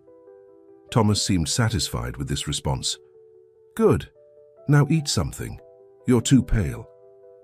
After lunch, Caroline returned to her room to prepare for William's visit. She stood at the window, looking out at the estate grounds, her eyes drawn to the small stone building near the kitchen garden that served as the storehouse. Isaiah was in there, wounded and alone, perhaps wondering if she had abandoned him. A movement near the storehouse caught her attention. Dr. Phillips was approaching, his medical bag in hand. He spoke briefly with the guards, then disappeared inside. Caroline watched, an idea slowly forming in her mind. The doctor was the only person besides the guards who had access to Isaiah. And unlike the guards who were loyal to her father, Dr. Phillips was a man of medicine first, with a duty to his patients. Perhaps he could be persuaded to help. William Porter arrived precisely at 2 o'clock. Caroline greeted him in the drawing room, her father standing nearby like a watchful guardian. William looked much as he always had, handsome in a conventional way, well-dressed, his blonde hair neatly combed, but his usual easy smile was absent, replaced by a wary, almost suspicious expression. "Caroline?" he said stiffly, taking her outstretched hand but not kissing it as he usually did. "William," she replied, forcing warmth into her voice. "Thank you for coming. I've been so anxious to speak with you, to explain—" "Your father has already explained," William interrupted, his voice cool. "You were confused, distressed about leaving your childhood home. The slave took advantage of your vulnerability." Caroline nodded, hating herself for perpetuating the lie, but knowing she had no choice. "Yes, I was foolish, William, so foolish. Can you ever forgive me?" William studied her face for a long moment. "My parents seem to think I should," he finally said. "They say these things happen sometimes. Young women getting fanciful ideas, being led astray. That once we're married, you'll settle down." His words stung, but Caroline maintained her contrite expression. "Your parents are very understanding. More than I deserve, perhaps." "Yes, well." William cleared his throat awkwardly. "They've convinced me to go ahead with the wedding, in July, as discussed." "July," Caroline repeated, her smile fixed in place. "So soon. I'll have to work quickly on my trousseau." Thomas, apparently satisfied with the direction of the conversation, excused himself to attend to some business, leaving Caroline and William alone for the first time since her return. As soon as her father was out of earshot, William's polite facade cracked. "How could you, Caroline?" he demanded in a harsh whisper. "Running off with a slave? Do you have any idea of the scandal this has caused? What people are saying?" Caroline hadn't expected this outburst. William had always seemed so controlled, so proper. "I'm sorry for any embarrassment I've caused you," she said carefully. "Embarrassment?" William laughed bitterly. "My friends are asking if I'm still going to marry a girl who preferred a slave to me. My mother had to leave her sewing circle because the other ladies wouldn't stop whispering behind their fans. And my father—" He broke off, shaking his head. "My father says I should demand proof that you're still intact." Caroline felt her face flush with anger and humiliation. "And did you? Demand proof?" William at least had the grace to look embarrassed. "No, I took your father's word." "How generous of you," Caroline said, unable to keep the sarcasm from her voice. William's eyes narrowed. "You should be grateful I'm willing to marry you at all after this. Many men wouldn't." "Then why are you?" Caroline challenged, momentarily forgetting her promise to be the perfect, contrite fiancée. "If marrying me is such a burden now, why go through with it?" "Because our families have an agreement," William said stiffly. "The merger of the Porter banking interests with the Whitfield land holdings is too valuable to abandon over one indiscretion." But here it was, the truth behind the match that had been arranged for her since childhood. Not love, not compatibility, but business, land, and money. "I see," Caroline said, forcing her voice to soften again. "Well, I'm grateful for your understanding, William, and I promise I will be a good wife to you." William seemed mollified by this. "I believe you will try," he said, his own tone warming slightly. "And in time, perhaps we can put this unfortunate incident behind us." They spent the next hour in stilted conversation, discussing the wedding plans and the house in Charleston where they would live. William seemed eager to move past the scandal, to focus on the future they would share. Caroline played her part perfectly, showing interest in the house, asking questions about Charleston society, even allowing William to take her hand and press a chaste kiss to her cheek before he left. "I'll call again tomorrow, W," he promised as he departed. "Perhaps we could go for a drive if your father permits it." "I'd like that," Caroline lied, waving as he rode away.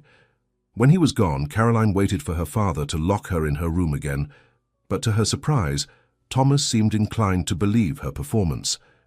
"You did well," he said almost warmly. William seemed quite reassured. "Thank you, Father," Caroline replied, keeping her eyes modestly lowered. "I meant, you had I said. I will try to be a good wife to him." Thomas nodded, apparently satisfied. "Good. Very good. You may have the run of the house for the rest of the day, though I must insist you remain indoors. No walks in the garden, no visits to the stables." "I understand," Caroline said, her pulse quickening with hope. If she wasn't locked in her room, she might have a chance to speak with Dr. Phillips when he next came to check on Isaiah. Her opportunity came sooner than expected. As she passed the front parlor, she saw Dr. Phillips himself, packing his medical bag after what must have been a final check on her father. "Dr. Phillips," she said, stepping into the room. "I didn't know you were still here." The elderly doctor looked up, surprise and then concern crossing his weathered face. "Miss Caroline, how are you feeling today? Those bruises look painful." "I'm fine, thank you." Caroline glanced over her holder to ensure they were alone, then lowered her voice. "Doctor, I need to ask you something about Isaiah." Dr. Phillips' expression became guarded. "Your father has given strict instructions." "I know," Caroline interrupted, "and I'm not asking you to go against them, not exactly. I just want to know how he is. Is he recovering well?" The doctor hesitated, then sighed. "His back is in bad shape, as you might expect, and the bullet wound in his shoulder will take time to heal properly. But the fever has broken, and there's no sign of infection. With rest and proper care, he should recover." "Thank you," Caroline said, relief washing through her. "When do you think he'll be well enough to travel?" "Travel?" Dr. Phillips frowned. "I wouldn't recommend moving him for at least a week, preferably 2. Those wounds need time to heal before he endures a long journey." Caroline nodded, processing this information. "High on 2 weeks." She had more time than she'd thought. "Doctor," she said, lowering her voice even further, "I need to ask you a favor, a very important favor." Dr. Phillips looked wary. "Miss Caroline, if this is about helping you see the boy, I'm afraid I can't. Your father was very clear about the consequences for anyone who... I'm not asking you to help me see him." Caroline clarified quickly, though that was exactly what she wanted. "I'm just asking you to give him a message, a few words, nothing more. Just to let him know I didn't abandon him, that I still..." She couldn't finish the sentence, emotion closing her throat. The doctor's face softened with compassion. "Miss Caroline, I understand your feelings, truly I do. But I cannot risk my position, or worse, the boy's safety, by passing messages between you." Caroline's hope faltered. "Please, doctor, just tell him I'm thinking of him, that's all. Surely that can't do any harm." Dr. Phillips shook his head firmly. "I'm sorry, but I can't. Your father has eyes and ears everywhere on this estate. If I were caught..." "I understand," Caroline said, disappointment bitter in her mouth. "Thank you for telling me about his condition, at least." The doctor picked up his bag, preparing to leave, but then hesitated. "Miss Caroline, if I may offer some advice?" "Of course." "Accept what cannot be changed," he said gently. "Your father will never allow you and the boy to be together. The best thing for both of you now is to let go, to move on with your lives as best you can." Caroline nodded, not trusting herself to speak without revealing the depth of her despair at the thought of never seeing Isaiah again. Dr. Phillips patted her arm awkwardly, then left, leaving Caroline alone with her thoughts and her dwindling hopes. That night, as she lay in bed staring at the ceiling, Caroline made a decision. If no one would help her, she would have to find a way to help herself. The doctor had said Isaiah would be at Whitfield Manor for at least another week, possibly 2. In that time, she would find a way to see him, to say goodbye. She would be careful. She would be patient. She would play the part of the repentant daughter and the eager bride-to-be so convincingly that her father would lower his guard. And then, when the moment was right, she would make her move. For the next several days, Caroline was the model of compliance. She spent time with William when he visited, showed interest in the wedding plans, and was respectful and obedient to her father. Gradually, the restrictions on her movements within the house were relaxed. She was no longer locked in her room at night, though a servant still slept on a pallet outside her door. All the while, she watched and waited, gathering information. From overheard conversations among the servants, she learned that Isaiah was recovering slowly but steadily. From Martha, she discovered that the guards at the storehouse were changed at midnight, creating a brief window when security might be less vigilant. And from her own observations, she noted that her father had taken to retiring early, exhausted by the strain of recent events and the frantic preparations for a wedding that had been moved up by 2 months. 6 days after her failed escape attempt, Caroline felt the time was right to make her move. That evening, after dinner with her father and the Porters, she complained of a headache and retired early, claiming she needed a good night's rest before her dress fitting the next day. In her room, she waited, listening to the sounds of the house as it settled for the night. The clock in the hallway struck 10, then 11. At 11:30, she heard the servant outside her door shift on her pallet, her breathing deepening into sleep. Moving silently, Caroline changed from her nightgown into a dark dress. She slipped a shawl around her shoulders and eased her window open, grateful that her father had removed the guard from below, convinced of her reformation. The trellis that had served as her escape route before was still there, sturdy enough to hold her weight as she climbed carefully down to the ground. The night was cloudy, providing good cover as she made her way across the grounds toward the storehouse. As she approached, she could see 2 guards sitting outside the small stone building, their rifles propped against the wall beside them. In a few minutes, they would be relieved by the next shift. That moment of transition would be her best chance. Caroline hid behind a large bush, waiting. At exactly midnight, 2 other men approached, exchanging quiet greetings with the current guards. There was a brief conversation, some laughter. Then the first 2 guards departed, leaving the new men to settle into their positions. This was her chance. While the new guards were still adjusting, before they were fully alert, she needed to find a way to distract them. Looking around, Caroline spotted a large rock near her hiding place. She picked it up, took careful aim, and threw it as hard as she could toward the kitchen garden, away from the storehouse. It landed with a satisfying crash among some clay pots. Both guards jumped to their feet, rifles in hand. "What was that?" one of them called. "Could be a raccoon," the other suggested, "or maybe that barn cat knocking things over again." "Better check it out," the first guard said. "You stay here, I'll go look." This was even better than Caroline had hoped. As one guard moved toward the kitchen garden, she waited, hardly daring to breathe. The moment he disappeared around the corner, she picked up another, smaller stone and tossed it in the same direction. The second guard hesitated, looking from the storehouse to the garden and back again. Then, with a muttered curse, he followed his companion to investigate the noise. Caroline didn't waste a second. As soon as both guards were out of sight, she darted from her hiding place to the storehousey door. It was locked, of course, but the key hung on a nail beside the frame, a common practice on the estate, where most slaves couldn't read the labels on the keys, and those who could wouldn't dare use them without permission. Her hands trembling with urgency, Caroline took the key and unlocked the door. She slipped inside, closing it quietly behind her. The storehouse was dark, lit only by a small shaft of moonlight coming through a high, barred window. It took a moment for her eyes to adjust, but then she saw him, Isaiah, lying on a pallet on the floor, his back turned to the door. "Isaiah," she whispered, rushing to kneel beside him. "Isaiah, it's me." He turned, wincing with pain at the movement, his eyes widening in disbelief. "Caroline, how did you—" "Shh," she cautioned, placing a finger to his lips. "The guards will be back any moment.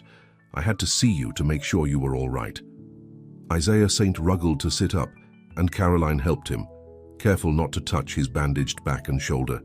In the dim light, she could see that his face was gaunt with pain, his eyes shadowed with exhaustion. But they brightened at the sight of her, filling with a love that made her heart ache. "You shouldn't have risked it," he said softly, reaching out to touch her face. "If your father catches you here—" "I had to come," Caroline insisted, leaning into his tuck-age.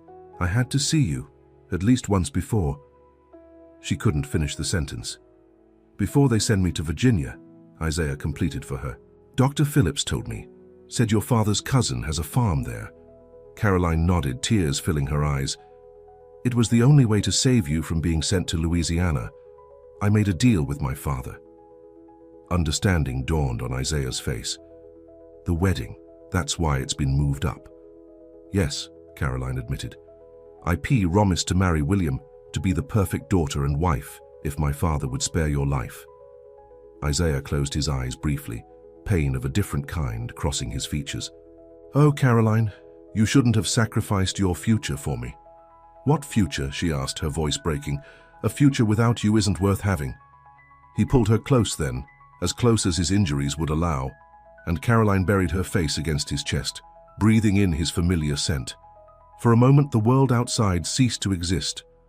There was only this, his warmth, his heartbeat, the solid reality of him in her arms. "I love you," she whispered against his shirt. "I will always love you, no matter where they send you, no matter who they force me to marry." "And I love you," Isaiah replied, his voice rough with emotion. "In this life and the next. Nothing can change that. Not distance, not time, not even death itself." They held each other in silence, both aware that these precious moments together might be their last. Then from outside came the sound of voices, the guards returning from their investigation. "I have to go," Caroline said urgently, pulling back. "If they find me here—" "Go," Isaiah agreed, though his hands lingered on hers, reluctant to let go. "But Caroline, listen to me. Don't give up hope, not completely." "What do you mean?" Isaiah's eyes burned with a fierce intensity. "Virginia isn't Louisiana. It's closer to the north, to freedom. There are people there, friends, allies, who help slaves escape.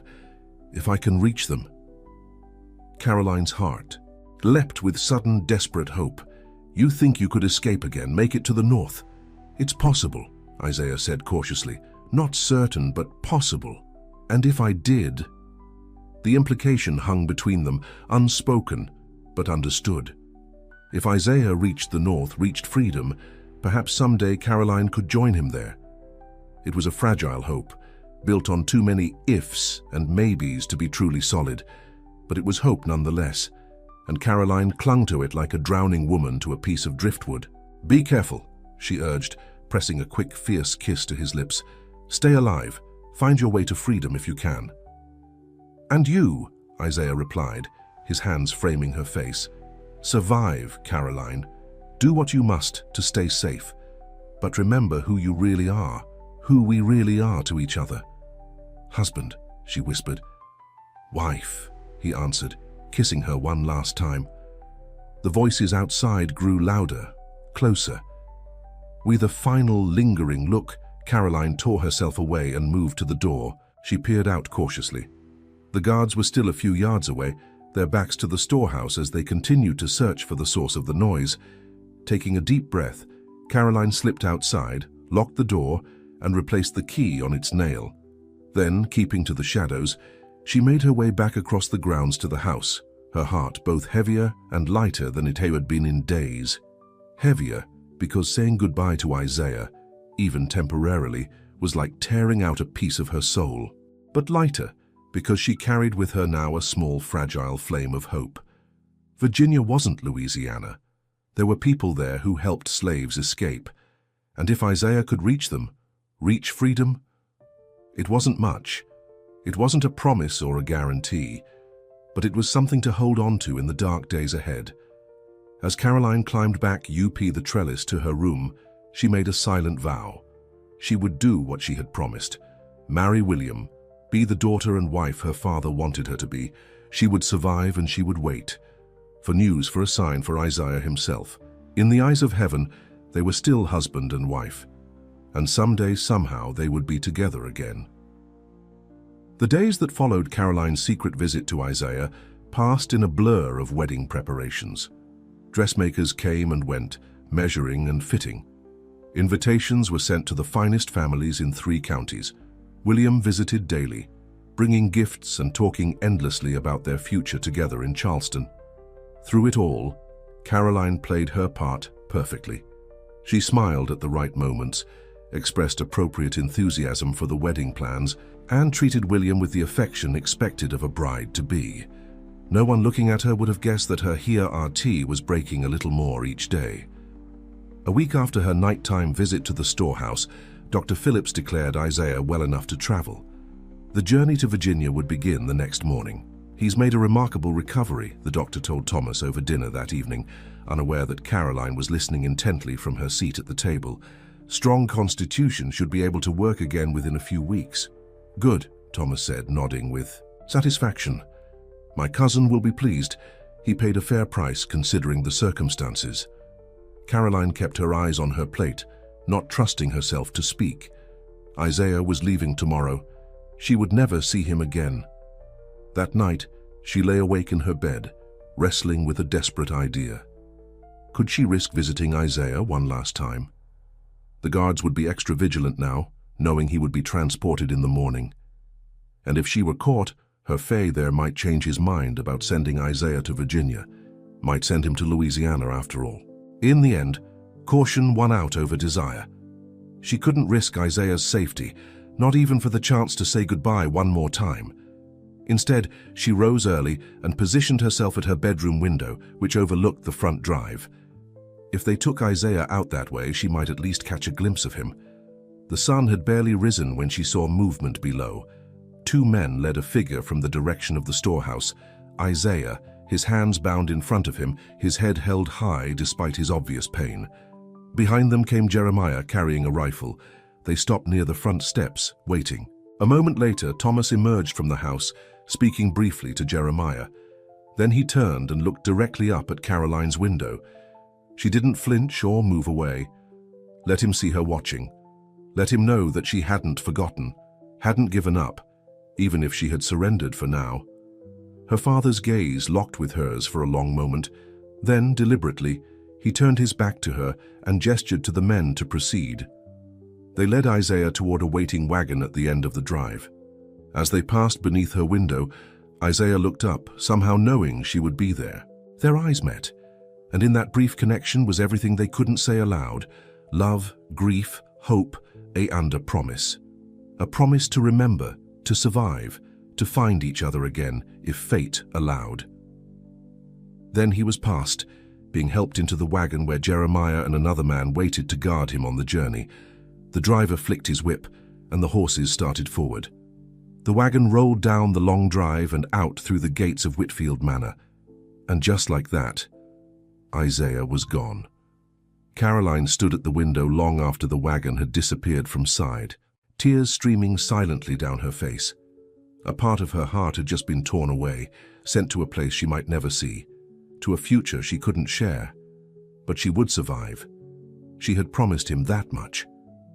When Martha came to help her dress for breakfast, Caroline wiped away her tears and straightened her shoulders. She had a role to play, and she would play it well, for Isaiah's sake, if not for her own. The weeks leading up to the wedding passed in a haze of activity and forced smiles. Caroline went through the motions, doing everything expected of her without complaint. She visited Charleston with William to see the house he had built for them, a grand 3-story home with pillars and a garden that overlooked the harbor. She sat through endless fittings for her wedding gown, a creation of ivory silk and French lace that Mrs. Porter had ordered from Paris. She wrote thank you notes for wedding gift S and practiced the waltz for the first dance at the reception. Through it all, she thought of Isaiah. Where was he now? Had he reached Virginia safely? Was he healing both in body and spirit? Did he think of her as constantly as she thought of him? There was no way to know. No one at Whitfield Manor spoke his name anymore, as if by silent agreement. It was as if he had never existed, never been a part of their lives. But he had existed. He still existed. And somewhere, perhaps, he was finding his way to freedom. That thought sustained Caroline through the darkest moments, when the weight of her impending marriage to William threatened to crush her spirit entirely. Isaiah had spoken of allies in Virginia, of people who helped slaves escape to the north. If he could reach them, if he could make his way to freedom, it wasn't much, this fragile thread of hope, but it was all she had. 2 days before the wedding, Caroline sat in the garden with William, listening as he talked about the dinner party they would host the following week to introduce her to Charleston society. It was a warm afternoon, the air heavy with the scent of roses and honeysuckle. "My mother has invited all the right people," William was saying, his hand resting possessively on Caroline's arm. "The Pinckneys, the Rutledges, even the governor and his wife. It's important that you make a go. The impression from the start." "Of course," Caroline agreed automatically, her eyes on a butterfly that fluttered among the flowers. "I'll do my best to make you proud." William squeezed her arm, pleased by her response. "I know you will. And in time, I believe you'll come to love Charleston as much as I do. It's a beautiful city, full of culture and refinement." Caroline nodded, trying to imagine herself walking the streets of Charleston as Mrs. William Powhatan, greeting the wives of other wealthy men, attending parties and concerts, living the life that had been planned for her since childhood. It was a respectable life, a comfortable one. Many women would consider it a blessing to be in her position, but to Caroline it felt like a prison sentence, a gilded cage perhaps, but a cage nonetheless.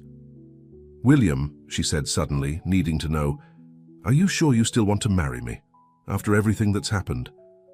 William looked startled by the question. "Of course I do. Why wouldn't I?" "Because of the scandal," Caroline said, meeting his eyes directly. "Because of my mistake, as everyone calls it. Surely there are other young women who would make better wives who don't come with such baggage." William was silent for a moment, considering. "I won't pretend it hasn't been difficult," he finally said. "The gossip, the sidelong glances, the whispers that follow me at the club. But that will pass in time. And the alliance between our families is too valuable to abandon over one indiscretion." There it was again, the truth behind their marriage. Business, not love. Land and money, not affection or compatibility. "But is that enough?" Caroline pressed. "To build a life together, I mean. Shouldn't there be more between a husband and wife?" William looked uncomfortable with the direction of the conversation. "There's respect," he offered after a moment, "and shared interests. We both enjoy music and literature. We both value family and tradition." It wasn't love, but William didn't mention love. Perhaps he didn't expect it any more than she did. "And children?" Caroline asked softly. "Will we have children?" "Of course," William replied, as if it were the most natural thing in the world. "Sons to inherit the Porter name and fortune, daughters to make good marquises of their own someday." Caroline nodded slowly. Children. She had always wanted them, had dreamed of being a mother. But in those dreams, the father of her children had been Isaiah, not William. Still, children might bring joy to a marriage otherwise built on duty and obligation. They might give her a reason to keep going, to find happiness in small moments, even if the larger picture remained bleak. "I hope I give you sons," she said, the words tasting strange on her tongue. "Strong, healthy sons to make you proud." William smiled, clearly pleased by this statement. "I'm sure you will," he said, patting her hand. "And Caroline, I know this isn't... Well, it isn't how either of us imagined starting our life together, but I believe we can make a good marriage if we both try." It was the closest he had come to acknowledging the elephant in the room, that their marriage would begin under a cloud of scandal and mistrust, that neither of them was entering it with the joy and anticipation most couples felt. "I'll try, William," Caroline promised, and she meant it. Whatever her private feelings, she would try to be a good wife to him. She owed him that much for his willingness to marry her, despite everything. The day before the wedding, a letter arrived from Thomas's cousin in Virginia. Caroline was in the drawing room with her father when the mail was delivered, and she watched with barely concealed anxiety as Thomas opened the envelope and read its contents. "Good news," he said after a moment, folding the letter and tucking it into his pocket. "My cousin writes that the boy has arrived safely and is settling in well. No trouble on the journey or since his arrival." Relief flooded through Caroline. Isaiah had reached Virginia safely. He was alive at least, and apparently being treated well enough. "Thank you for telling me, Father," she said quietly. "I'm glad to hear it." Thomas studied her face, his expression unreadable. "I thought you might be.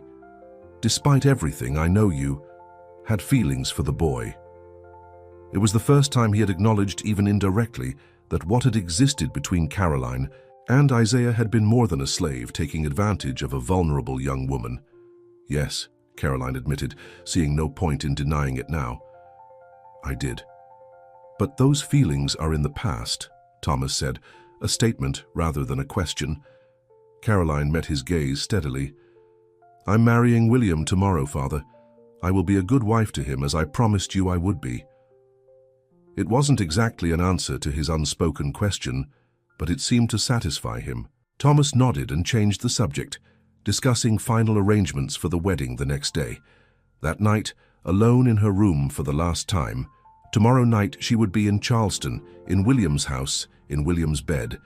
Caroline took out the small wooden box where she kept her most precious possessions.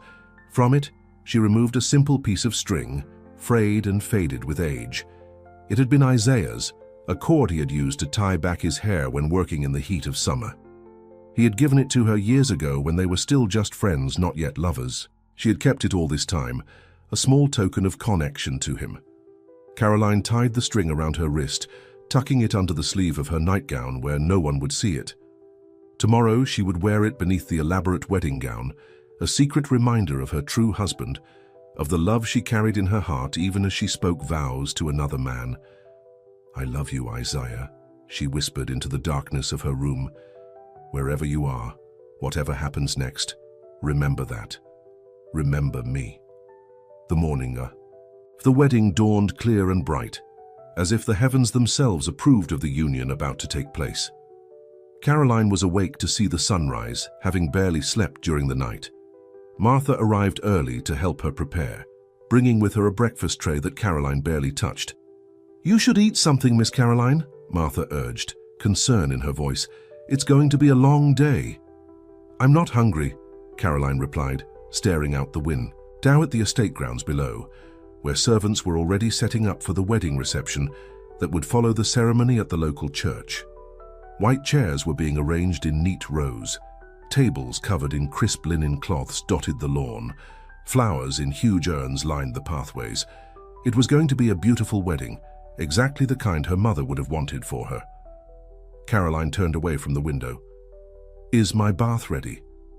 "Yes, miss, and your mother's pearls have been polished for you to wear just as your father requested." The pearls. Caroline had forgotten about them. Her mother's pearls, passed down through generations of Whitfield women, traditionally worn by brides on their wedding day. Elizabeth Whitfield had worn them when she married Thomas. Now they would adorn her daughter as she married William Porter. What would her mother think of all this? Caroline wondered as Martha helped her bathe and dress in the undergarments that would go beneath her wedding gown. Would she understand the choice Caroline had made? The sacrifice? Or would she, like Thomas, be horrified by her daughter's love for a slave? There was no way to know. Elizabeth Whitfield had been gone for 8 years, taking her gentle wisdom and quiet strength with her. Caroline was left to make her own way, to find her own answers. The hours passed in a flurry of activity. Caroline's hair was arranged in an elaborate style, with white rosebuds woven among the curls. Her wedding gown, with its tight bodice and full skirt, was carefully lowered over her head, the tiny pearl buttons fastened one by one up her back. The matching veil, edged with the same French lace as the gown, was pinned in place. Finally, Thomas himself brought in the pearls, a triple strand that gleamed softly in the morning light. His hands trembled slightly as he fastened them around his daughter's neck. "You look beautiful," he said, his voice gruff with emotion. "Just like your mother." Caroline met his eyes in the mirror. "Thank you, Father." For a moment, they simply looked at each other, father and daughter, bound by blood and shared grief, separated by choices and beliefs neither could fully understand in the other. "I know this isn't what you wanted," Thomas said suddenly, surprising Caroline with his honesty. "But I believe it's what's best for you. William is a good man. He'll give you a good life." "I know," Caroline replied softly. And she did know. William wasn't a bad man, just not the man she loved. He would treat her well, provide for her, perhaps even come to care for her in his own way. It wasn't the passionate, soul-deep love she had found with Isaiah, but it was something. A life, a future. "Are you ready?" Thomas asked, offering his arm. Caroline took one last look at herself in the mirror, the white gown, the pearls, the veil that partially obscured her face. A perfect Southern bride, about to make a perfect Southern match. Beneath her sleeve, Isaiah's string circled her wrist, a reminder of what she had lost, what she had sacrificed, what she still held in her heart. "I'm ready," she said, taking her father's arm. The church was filled to capacity. The prominent families of 3 counties gathered to witness the union of the Whitfield and Porter families. Caroline walked down the aisle on her father's arm, her eyes fixed on William waiting at the altar, handsome in his formal attire, his face solemn but pleased.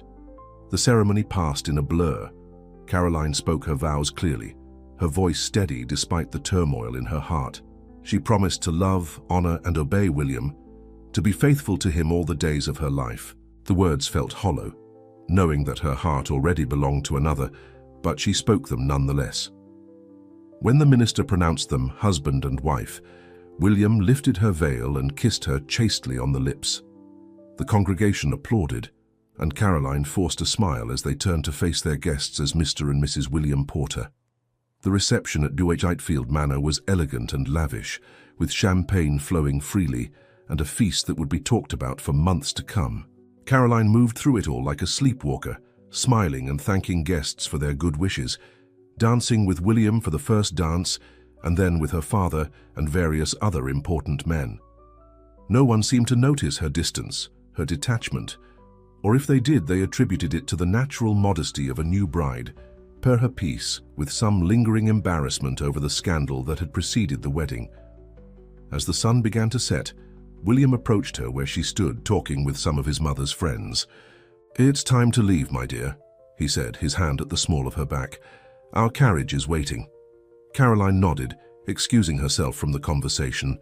It was time to go to Charleston, to William's house, their house now, to begin her new life as Mrs. Porter. She changed from her wedding gown into a traveling dress of pale blue silk, said her goodbyes to her father and the remaining guests, and allowed William to hand her into the waiting carriage. As they pulled away from Whitfield Manor, Caroline looked back at the only home she had ever known. She wouldn't be returning not to live. Her life was in Charleston now with William. The journey to Charleston took several hours. William talked for a while about the people they had met at the reception, about plans for the dinner party the following week, about a business venture he was considering with his father. Caroline responded when necessary, but mostly she gazed out the window at the darkening landscape, her thoughts far away. They reached Charleston well after midnight. The Porter house, her house now, was just as grand as she remembered from her visit, perhaps even more imposing in the moonlight. Servants waited to greet them despite the late hour, taking their bags and showing them inside. "Welcome home, Mrs. Porter," William said formally as they stood in the grand entrance hall. Caroline forced a smile. "Thank you, William." He showed her through the house, though she had seen it before. The drawing room with its expensive furnishings, the dining room that could seat 20, the library filled with leather-bound books. Finally, they reached the master bedroom, a large room with a four-poster bed and windows that looked out over the harbor.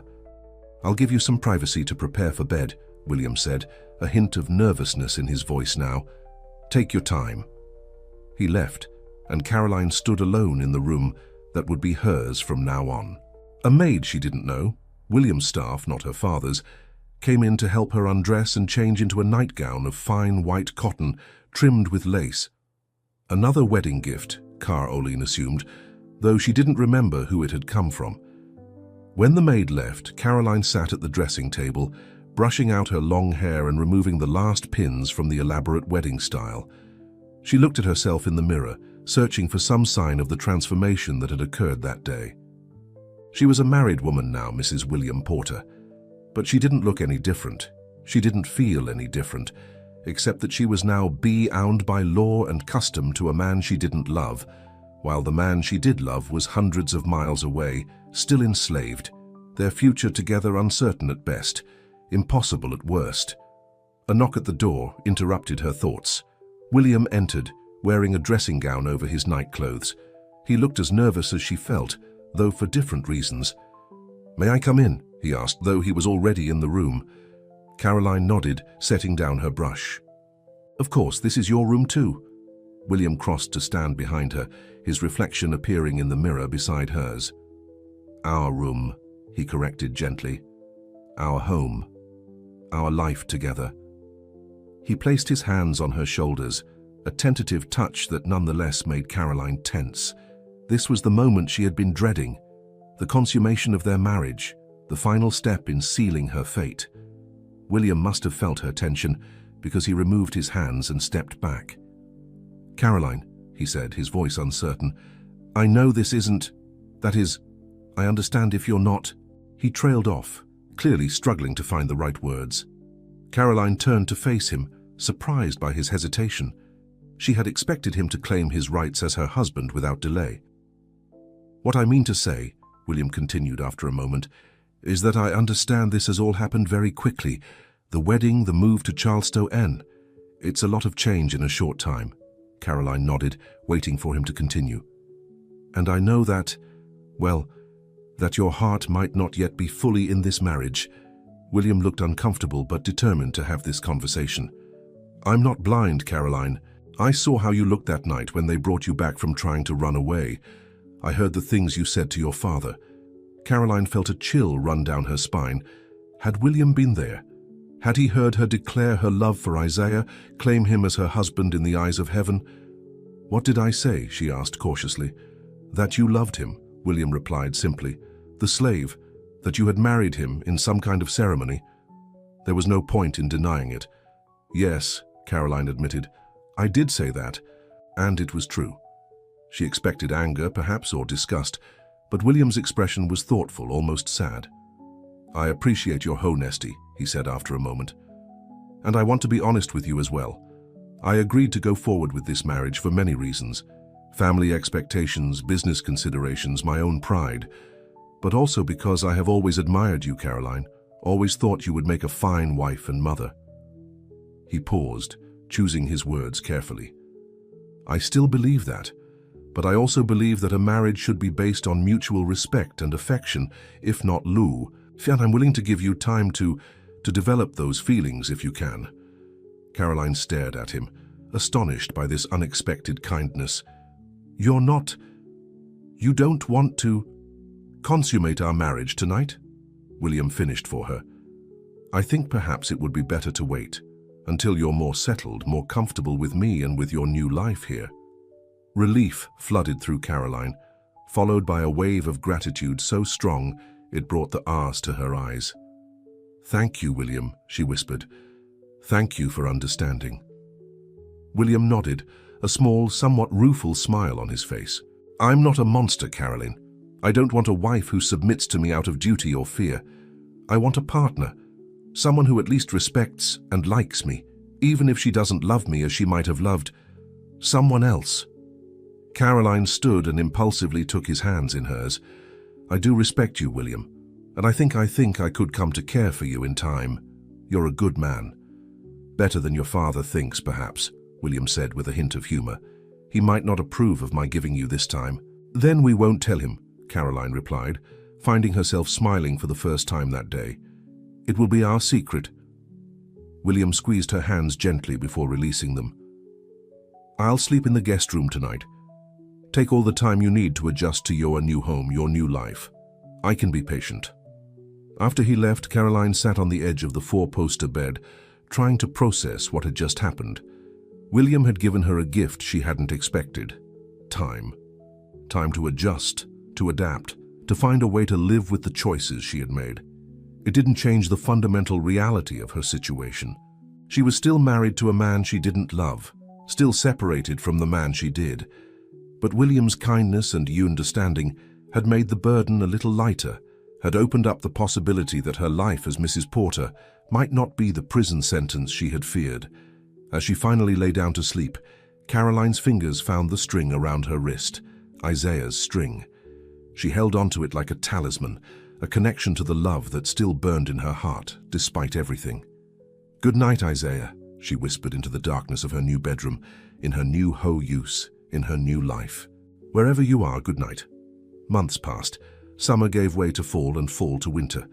Charleston was different from Whitfield Manor in many ways, busier, more cosmopolitan, filled with the comings and goings of ships and the business of a thriving port city. Caroline gradually settled into her role as Mrs. William Porter, learning to manage a household staff, to entertain William's business associates and their wives, to navigate the complex social hierarchy of Charleston society. William remained true to his word, giving her time and space to adjust. They lived more as friends than as husband and wife, sharing meals and social engagements, but retiring to separate bedrooms at night. If people gossiped about the arrangement, and surely they did, it never reached Caroline's ears directly. In some ways, her life was easier than she had expected. William was kind and considerate, never demanding or harsh. He seemed genuinely interested in her happiness, encouraging her to pursue interests like reading and music that gave her pleasure. He never mentioned Isaiah or the scandal that had preceded their marriage, as if by mutual agreement they had decided to leave the past in the past. But despite these comforts, despite William's kindness, Caroline's heart remained with Isaiah. Each night, alone in her room, she would touch the string around her wrist and wonder where he was, what he was doing. Had he found allies in Virginia who could help him escape? Or was he still on Thomas's cousin's farm, working with the horses, enduring a gentler slavery, but slavery nonetheless? There was no way to know. No letters came, no word of any kind. Isaiah might as well have vanished from the face of the earth. Then, on a cold January day, nearly 6 months after the wedding, a letter arrived from Whitfield Manor. It was from Thomas, updating Caroline on news from home and inquiring about her health and happiness in Charleston. Near the end, almost as an afterthought, he wrote, "You may be interested to know that my cousin in Virginia wrote recently with news that might concern you. The slave Isaiah has disappeared. Apparently he ran off in the night during a snowstorm last month. My cousin organized a search, but the trail was lost in the snow. He is presumed to have perished in the cold, as no slave could survive such conditions without shelter or supplies." Caroline read the words again and again, her hands trembling so badly that the paper shook. Isaiah, gone, run away in a snowstorm, presumed dead. But was he? Or had he escaped, using the snowstorm to cover his tracks? Had he found those allies he spoke of, people who helped slaves reach freedom in the North? There was no way to know for certain, but something in Caroline's heart told her Isaiah was alive. He was too strong, too determined, too skilled at survival to perish in a snowstorm, especially if he had been planning his escape, preparing for it. The thought that he might be free, truly free, somewhere in the North, sent a thrill of both joy and pain through Caroline's heart. Joy that he might have escaped the bonds of slavery at last, pain that she was still bound by her own chains, her marriage to Will Liam, her duty to her family name, the expectations of society. That night, alone in her room, Caroline made a decision. She couldn't live in limbo any longer, caught between her past with Isaiah and her present with William. She had made a promise to be a good wife, and William deserved better than a woman whose heart and thoughts were always elsewhere. The next morning, she asked William to join her for a private breakfast in the small sitting room adjoining her bedroom. He came promptly, looking curious, but pleased by the invitation. "I wanted to speak with you about something important," Caroline said once they were settled with their coffee and toast. William nodded, his expression becoming serious. "Of course, is everything all right?" "Yes," Caroline said, though it wasn't entirely true. "But I've been thinking about our arrangement, about our marriage." William set down his coffee cup, giving her his full attention. "What about it?" "You've been very kind to me, William, more understanding than I had any right to expect. You've given me time to adjust, to find my place here in Charleston, in your home." "Our home," William corrected gently as he had that first night. "Our home," Caroline agreed with a small smile. "And I appreciate that kindness more than I can say. But I think perhaps it's time for us to be truly husband and wife. In all ways." William's eyebrows rose in surprise. "Are you sure, Caroline? I meant what I said about being patient. There's no rush." "I'm sure," Caroline said, and in that moment she was. Isaiah might be free, might be living his own life somewhere far away. It was time for her to truly live hers, to commit fully to the path she had chosen when she agreed to marry William to save Isaiah's life. It wouldn't be the passionate love she had known with Isaiah, but it could be a partnership built on mutual respect and growing affection. It could be a life with purpose and perhaps even happiness if she allowed herself to embrace it fully. "I can't promise you that I'll ever feel exactly what a wife should feel for her husband," Caroline continued honestly, "but I can promise to be a true partner to you, to build a life with you, to be the best wife I can be." William reached across the table and took her hand. "That's all I've ever asked for, Caroline, a chance for us to build something real together." That night, for the first time, Caroline welcomed William into her bed. It wasn't the soul-searing passion she had known with Isaiah, but it was gentle and respectful, an act of commitment rather than mere duty. Afterward, as William slept beside her, Caroline touched the string around her wrist one last time. She would never remove it, never forget what it represented. But perhaps it could be a reminder of what had been, rather than a tether binding her to a past she couldn't reclaim. "Goodbye, Isaiah," she whispered, so softly that even she could barely hear the words. "Be free, be happy, and know that I loved you with all my heart." Somewhere far to the north, in a small house on the outskirts of Boston, a man sat by a window looking out at the snow falling softly in the moonlight.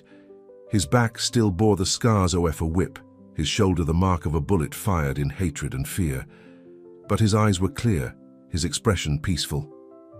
On the table beside him lay a small piece of faded blue ribbon, a scrap torn from the dress of a woman he had loved, still loved, would always love. A woman he had left behind to save both their lives, a woman who had sacrificed her own happiness for his safety. "Good night, Caroline," Isaiah whispered to the distant night. "Wherever you are, be well, be safe, and know that in the eyes of heaven, you are still my wife." Miles apart, separated by law and custom, by choice and circumstance, two hearts beat as one for a brief moment in the winter night. Two souls reached across the distance, bound by a love that transcended the boundaries placed between them. It wasn't the ending either of them had dreamed of, had fought for, had risked everything to achieve, but it was an ending with dignity, with hope, with the knowledge that each had saved the other in the only way they could. And perhaps, someday, in another life, in a better world, they would find each other again. The end.